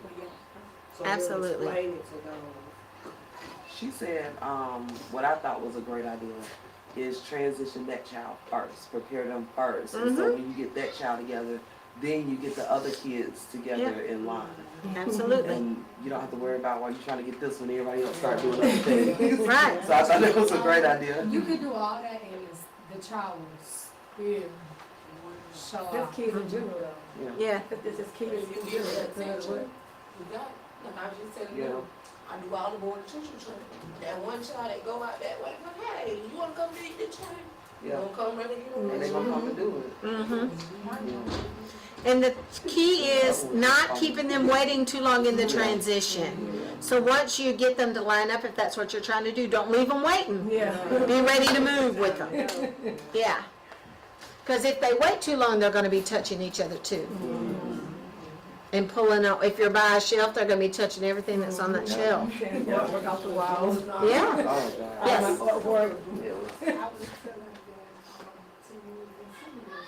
Our kids like incentives. But Jimmy is gonna get us sucker when he gets back. Sarah get a sucker for going in line and getting. Yeah, they love incentives, but just be careful that they're not lining up just for the incentive. That's right. So you don't want to create entitlement. You want to let them do it because they know that's what they're supposed to do. Jimmy did the right thing. Because we had a little boy last week and, we military men, he got a lot, then parents was dropping him off. And when mom picked him up or something, the little boy was like, you said you were gonna bring me a such and such. And I was sitting there looking like, she promised him, if you come in there and act right, then I'm gonna give you such and such. So he was mad. I don't blame her. Because you didn't do what you said you were gonna. It was so funny. She messed that up. Well, and that's also part of it too. Whatever you all say you're going to do, you need to do it. That's that consistency of follow through. And they start trusting you too. Yes, they won't trust you. Like, why should I do anything for you? Ever in my lifetime until I'm way into my adult years. I remember when I was 5 and you promised me a lollipop and you didn't give it to me. Now you don't trust the woman. I don't trust anybody. Yes. So you always want to make sure that you support them before the transition, during the transition, and after the transition. So now we're going to plan some transitions. How something so small goes all the way up to the Right, you sure do.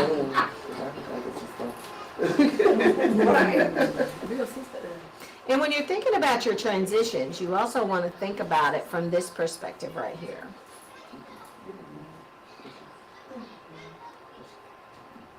So you want to think about the time of day, the transition, the time of day, and what it is between. So and then strategies used before, during, and after. So this example is 8:20 to 8:25, arrive from buses and go to the classroom. So that could just be arrival, because we don't have kids that go to buses. But the strategies before the transition, the adult is present to greet and wait for students, prompt children to line up with a buddy. Strategies used during the transition, the teacher guides the discussion about things the children saw as they rode the bus to school, and then strategies used after. The teacher gives the children a high five as they enter the classroom. So if you think about, one of our strategies might be going from breakfast to the carpet for their morning meeting. So if you think that, let's say that's typically they're 8:30, right, on average. So let's say the time is 8:30 to, the transition would be 8:30. And if you transition, should not really be longer than 5 minutes. That's a long transition. So let's say you've got 8:30 to 8:35, just for giggles, we're going to say that. And that is the time of day, and then the transition is going to be from the tables, from breakfast to the carpet. So what could you use before the transition? So if you're getting children ready to transition from tables to the carpet, what can you do?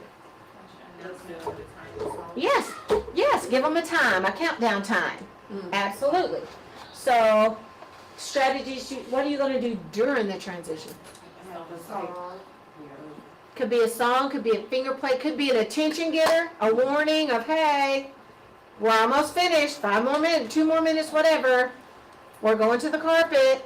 Remember, when you get up from the table, wash your hands and come to the carpet. And then what do you do after?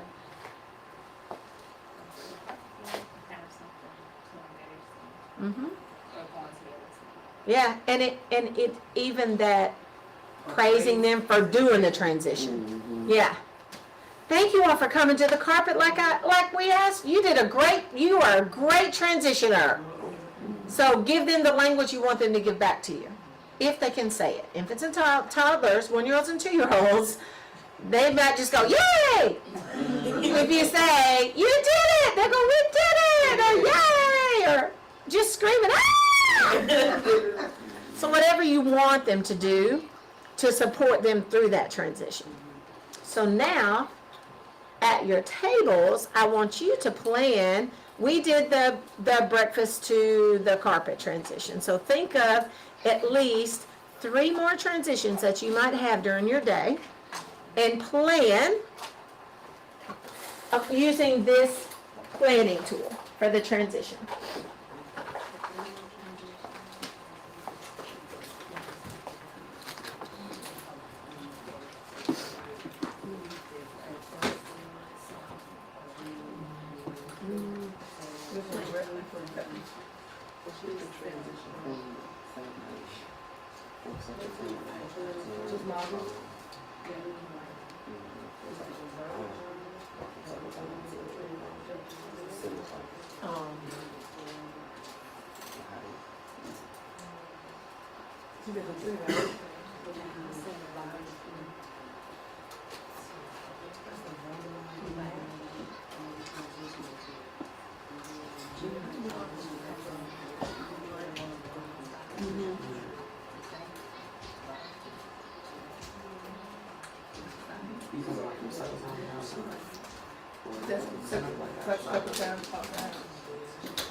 That's what I'm saying.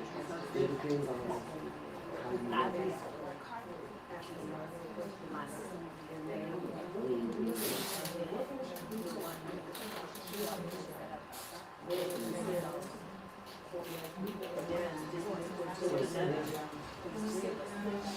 See, that makes your transition totally different.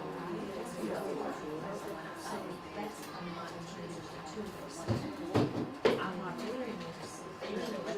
I see what you're saying.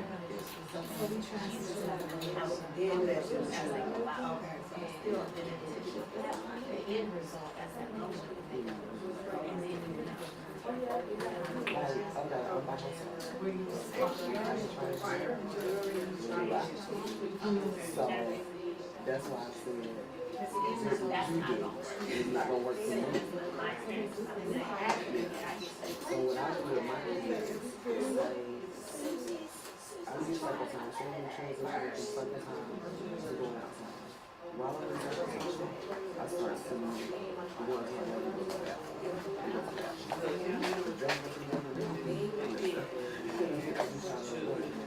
so then once it happens, we're still engaging in psychology, stories, something like that. They're taking time to go back.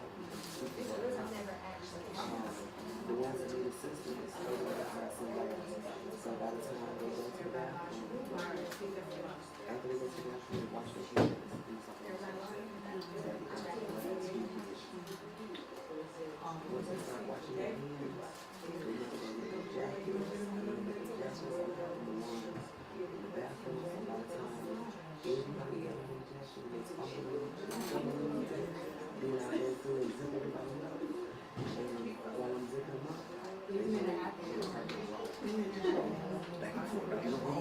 mental purpose, they love it.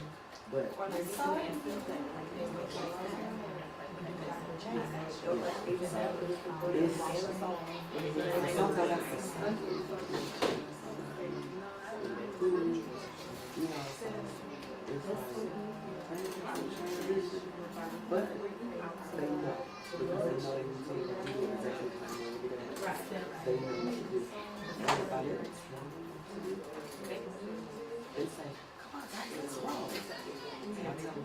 Throw your hands about each other.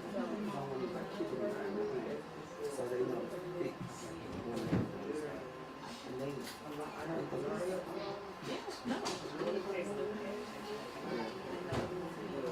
but if you had systems that work, everybody else in their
area,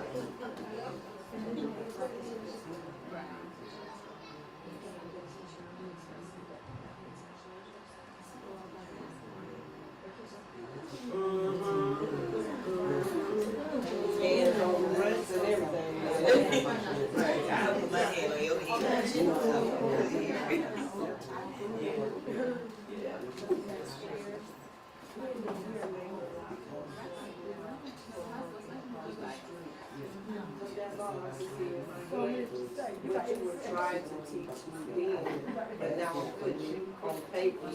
free.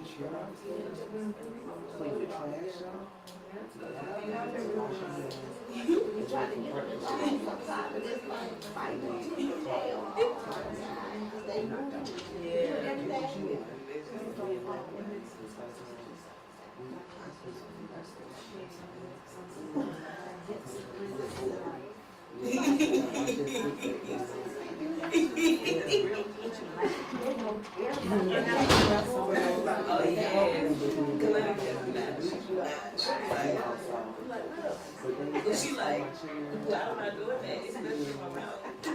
Like literally, she's like, girl, I'm not doing that. Right.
Like literally, that's the only thing I even know. Like it was doing right and I think I should. And I just never, I would just that. That's how I know like she like she walked in and it did change. And we would literally all of us just quiet. That's okay. I don't think about conversation. I think about that kind of stuff, like the way the movie kind there's definitely, I don't think I've ever thought of it in that way. Are you all ready?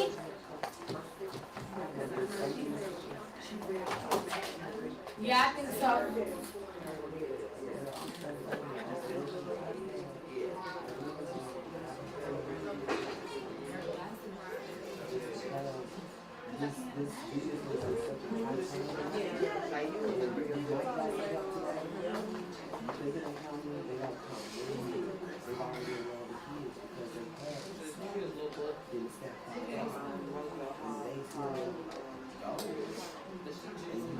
All right. Who wants to go first and share one of their transitions?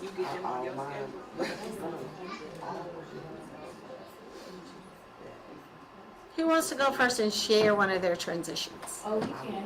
Okay. So give us the time and what you're transitioning to and from and to, and then describe your transition to us.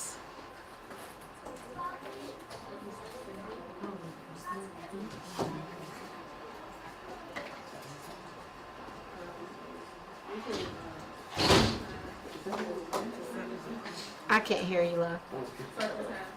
They're doing circle time to center time. In the morning, 8 a.m. 8 a.m. Well, I guess after breakfast. After breakfast, so at 8:30. Okay?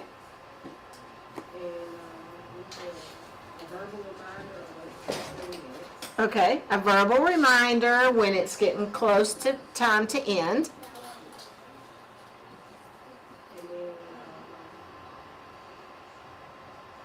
What I like to do in my second time, I'll pray with support to the children who have done well during the circle. Say that louder. Say that louder, dear. I just can't hear you up here. Pray and support to the children who have done well. Okay.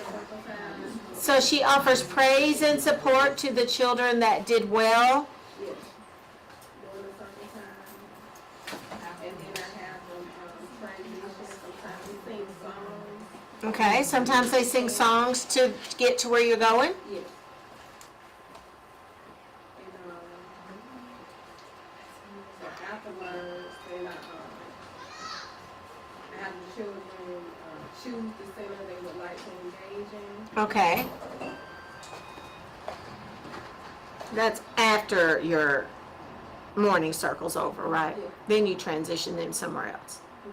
Okay?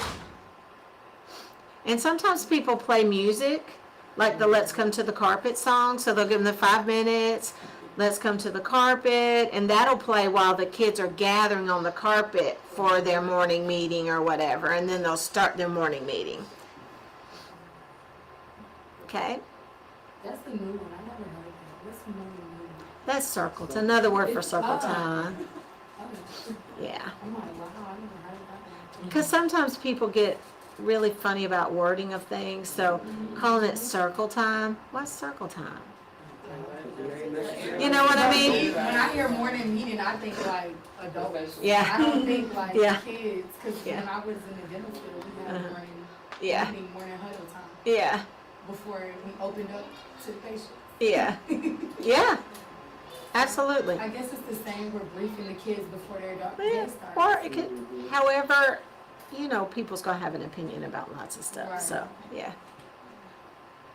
Yeah, we call it Community circle, Oh, okay. Who else wants to share a transition? Okay, We did outside to lunch. okay, We did a 10-minute warning, okay, and then we did a lineup, cause it's outside, there's a lot going on. uh-huh, We did a lineup song, okay, and then also still during the transition, she said something they did in a kindergarten class. Okay. and They did a lineup countdown after the song, I guess Okay. maybe a few minutes after, okay, to give them a few minutes, so they would hurry and get in line, like on the lineup countdown. okay, And then, go inside and hang up your jackets and use the restroom and wash your hands, and by that time, lunch should already be on the table prepared. so then they go to the table once they've done those things. Okay, I like the, lineup countdown. Yeah, because it makes the little kids, they love it just because it's like, okay, who's gonna get in line? Like, who's gonna be left? Like, How does it go? all right, well, I just said, well, I feel like we did have a song, but I can't really remember it. But we would just be like, we'll just count down, like, okay, everybody in line, 10 seconds. How long y'all think I need? 15 seconds, 10 seconds. Okay, we count down, 15 seconds. 5, 4, and then, or 10, 15, 14. Mhm. And they just, you know, coming in and, like, okay, who got their finger on their mouth? Oh, yeah, are they right? And then you get one kid is the monitor. So they're like, they don't have their finger on their lips. Their They shoes love are that. behind their shoes. Like, again, the one who, you know, can't stand that long, that's who monitoring. But most of the kids just, you know, Yeah. they're like trying to make sure they're They don't wanna be last, not they're lined up by the focused- time you get to focused on- zero. Yeah, getting their bodies right and make sure they're not the last one. Yeah. Okay. And you could even turn it into a game too, at the end, that the lineup timer, yeah, Yeah, that's what it sounded like. yeah, yeah. Okay, who else? One more transition. Well, I'll tell you my crazy transition sometimes. Okay. Because I have kids that I'm potty training, Mhm. so I might have to change somebody. And say if we're going from center play on the carpet, getting ready to go outside, they know I'm already sending everybody to the bathroom, the ones that can go on their own. But when I get down to those last couple of kids, they need assistance. So while they're putting on their jackets, it's like the room is moving. So while everybody's going to the bathroom, washing their hands, putting on their coats, they lay on the carpet and they just start rolling, and they love it. And so by the time everybody has on their coat, I'm like, hop to the line. They hop to the line, they line up, they know, because I've been trying to teach them right, left hand, they put their right hand on the shoulder, left hand down, and then we count, and we do sign language, so we say, we have 9 friends, or whatever. So, and they be all excited to say, friends, you know, because they want to be the first one to do it, and then we march outside, and it's like my class, they know their routine, so before, normally I don't have to tell them, because I have alarms on my phone, and they go off. And I have one student that, you know, we get our jobs at the beginning of the week, and they're the timekeeper, and the timekeeper, they know STOP, that's stop. So don't press the wrong button. Press the one that says stop. So they look for the S, and they press stop, and they love doing that job. And they're the ones that say, okay, breakfast is over, or it's time to go outside, let's clean up. They'll say it before I say it. So they're just, my class just moves. You don't have to necessarily instruct. And some of them you have to redirect, but we do the same process every single day, and they got it. Well, and that's the consistency of routine that supports the transition, that supports the schedule. So what are some other ways that you can get their attention if you're trying to let them know that, hey, it's 5 more minutes? What's some ways that you can get their attention? All right, guys, it's almost that time. Mm-hmm. Clapping. Yeah. Yeah, kind of like how that one child was the one that's 1, 2, 3 eyes on me. Yeah. Yeah. Yeah. Yeah. If you hear my voice, Yeah. clap back. Mm-hmm. Yeah. Yeah. Class. Well, Yeah. we do a little thing with our class. We be like, let's roll. Yeah. They're two that be like, let's roll. That's transitioning from outside and indoor. We're gonna have supper, Yeah. When they hear us say, let's roll, they all come running to the steps to get out of the playground. And they be yelling, let's roll. It's so cute because they're only two. Right. They can barely say it. Yeah. It's so cute. I'm also thinking you could use name cards too to transition. She said, Miss Terry said you could use name cards. How would you use the name cards, Miss Terry? So I was sharing with you that after large group getting ready to go outside to use name cards, but I just thought of a way to modify it for younger kids. They could just see their name and then stand up and go line up to go outside. The older kids, they'll recognize their name, and then you can ask them like, oh, what color are the leaves in autumn? Or whatever, and they say, I see red leaves in autumn, go line up. Yeah. I see yellow leaves in autumn, go line up. But recognizing their name. Mm-hmm. And with the smaller kids too, you can put their picture beside their name.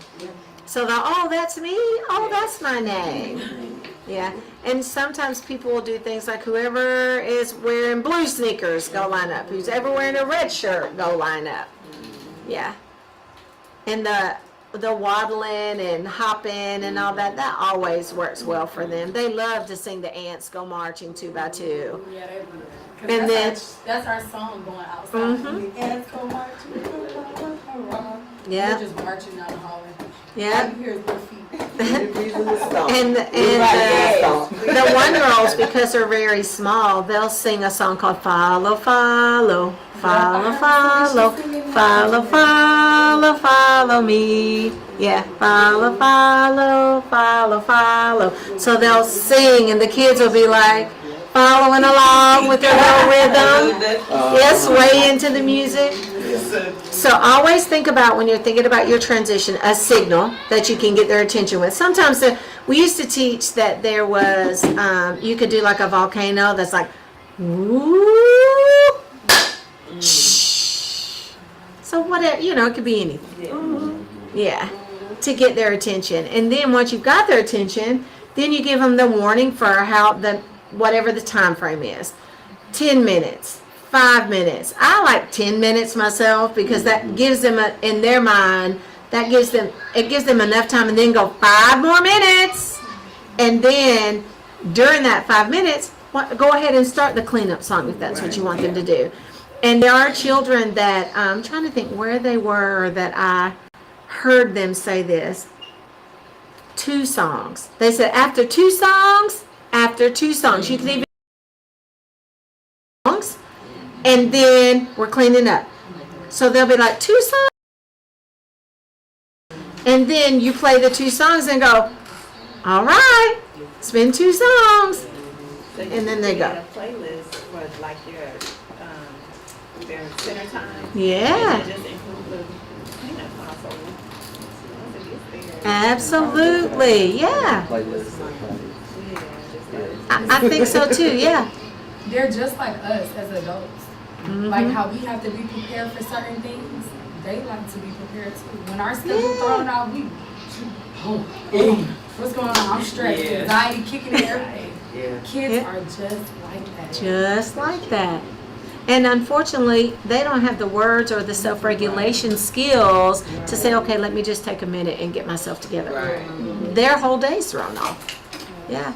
And in classrooms where there's multiple changes in teachers, even one consistent teacher, but the assistant teacher changes all the time, then it causes the children to still be deregulated. Same thing if you are not going through your day consistently, those children will be deregulated.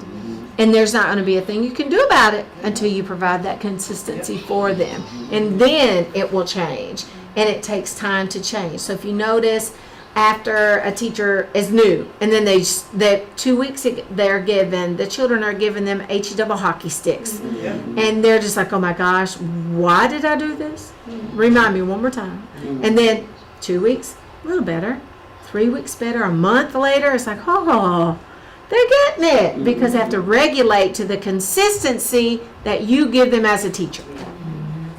And then when you do those routines, like I said, my kids, I don't have to say anything at all. They know their transition and their routine. And I was off on Thursday. But before Wednesday evening, I went down the routine of how my classroom flows. And I gave the teacher the idea. I said, look, when we're doing this, this is where I sit. Because my room is like an L shape. And I say, you can see here and you can see here. But when we're doing this, I sit over here. And that way, because if they think that you can't, if they can't see you, they think you can't see them. Right. And I have a lot of behaviors, and they know how to rotate. And she said, so what if, because I just got sand out. And so this is new for them. And she was like, so you know everybody's going to want to do sand. I said, well, how I do that is while they're doing the center play, I'm at the table strategically. And as I call kids to the table to do their activity, everybody wants to do their activity. Yeah. Then the other kids know they're peeking and you can see them looking. And then they'll run over there because that child came out. And I say that's how I rotate them and let them do it without me having to interfere. And then I have one, he counts everybody in the center. And he's like, Miss Jackson, it's 3 people over here. How many people go over here? You know, because he wants to be one of those people. But, and she said, and yesterday I asked her, I said, how did everything go? She said, well, we did have some problems. She said, but it wasn't that bad and it flowed. So I was excited because my kids did what they were supposed to be doing, even though I was absent. Right. Yeah. And that's what you want. You want it to flow because it's about the routine, not about the teacher. Yep. And I know sometimes it feeds our teacher ego when it goes well when they're there, and then when we're not there, it falls apart. And they're like, yes, I'm a good teacher. Yes. They can't do it like me. Yes. But we want them to be able to do it like everyone else. Yeah. That's the best compliment that you could have as a teacher is for your children to do it without you present. Yes. That means they know. Overwhelming for the teacher if they can't do it without you. Yeah. You gotta get your ego out of it. Yeah. That's real. So, in thinking about transitions, how comfortable do you feel planning transitions? You comfortable? Confident. And so, planning the transitions is also when you're thinking about as we're going into the lesson planning, it's the same thing. You're planning your transitions to support your daily schedule and your lesson plan. So, as we're doing the lesson planning, we'll have a sample schedule. You'll plan your transitions and you'll plan your activities. So that everything just kind of flows together.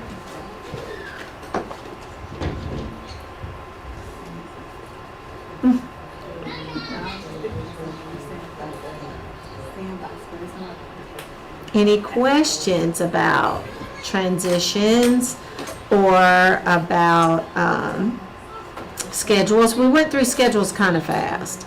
And I've got some sample schedules, so we'll kind of continue building that. So you'll see what a schedule that is aligned with environment rating scales looks like.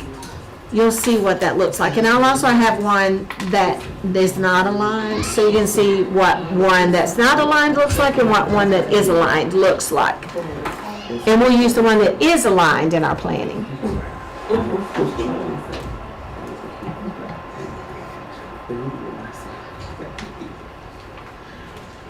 Any other questions about anything? And I think we have class Wednesday night, and then we do not have class the week of Thanksgiving. No class.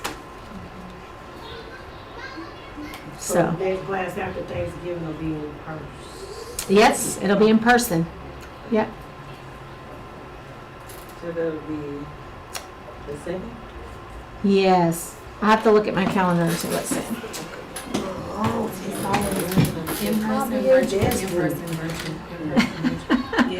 That's okay. We'll get you to live stream. Be at a place that you can check in and live stream. Well, actually, no, because we're going to start the lesson planning and stuff on when we do Wednesday. Okay. Yeah. Yeah. And because we've done this prep work, it'll be easier to.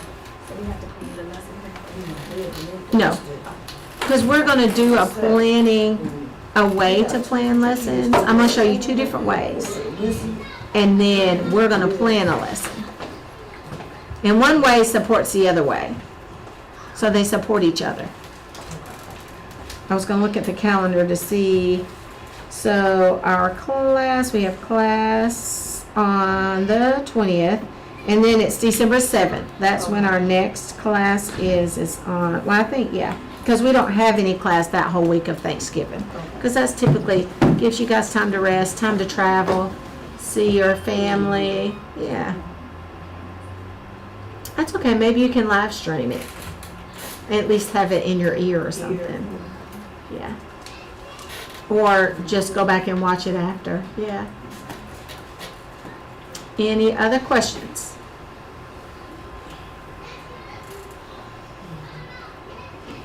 When you come back, are you gonna have some books? How much I will. How much are the books? I'll buy you all each a book. Yes. So. Yeah, no worries. The people that were speaking, it was very interesting. Mhm. Yeah. And it was interesting because we're all doing exactly what they're doing, but now we got a title for it. You know. That's right. Yeah. Y'all gonna tell it to me, I think you're gonna really enjoy that. Yeah, I think it'll be good. If there are no other questions, go enjoy the rest of your day. Thank you, thank you, thank you.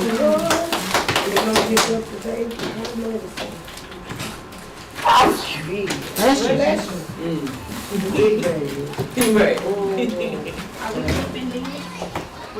You can keep them if you want to, yeah. And I'll still email out some things too. The PowerPoint presentations and the vignettes and all that, I'll email that all out too. Okay.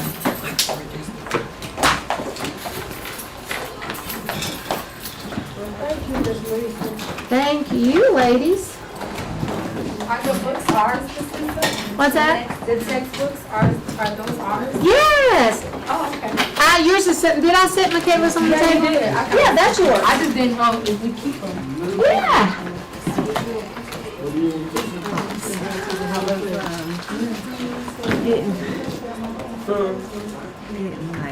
Mixed with the transitions and behavior management, which, I mean, transitions are important. Behavior management, I understand. But that's what I was telling her when she said that about the sandbox and it being new. I said it made me think of like ways to cut, help with that and all that. When it's easy because they are all interconnected. They are. But I'm starting to see how sometimes, like how the stuff works. Understand things. Like I lump stuff together and I'm understanding how it's like focus on this shit, now this shit. Yeah. But I'm just like put it all together. Yeah. Slow down.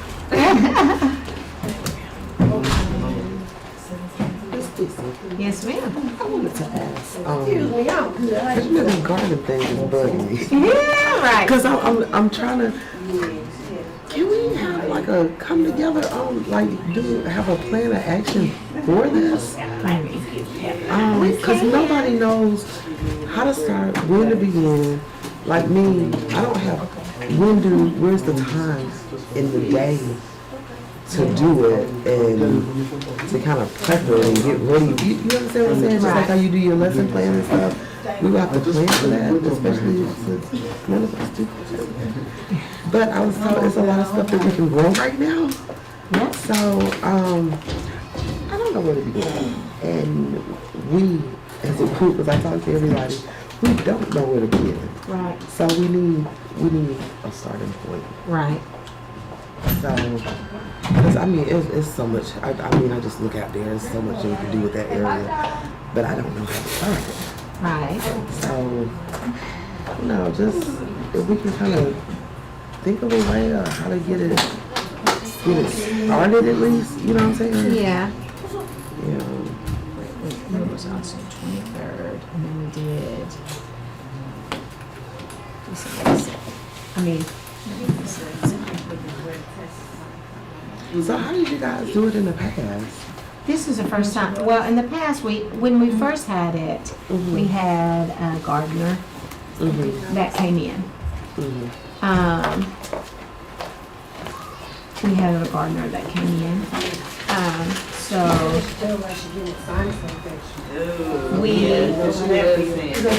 what the problem was, as you are not able to stop, as our budget has gotten smaller at times, that's why we stopped having him come out. So he came out and he planted everything, helped us maintain it, all of that. And then just with staffing changes and everything else, that's where the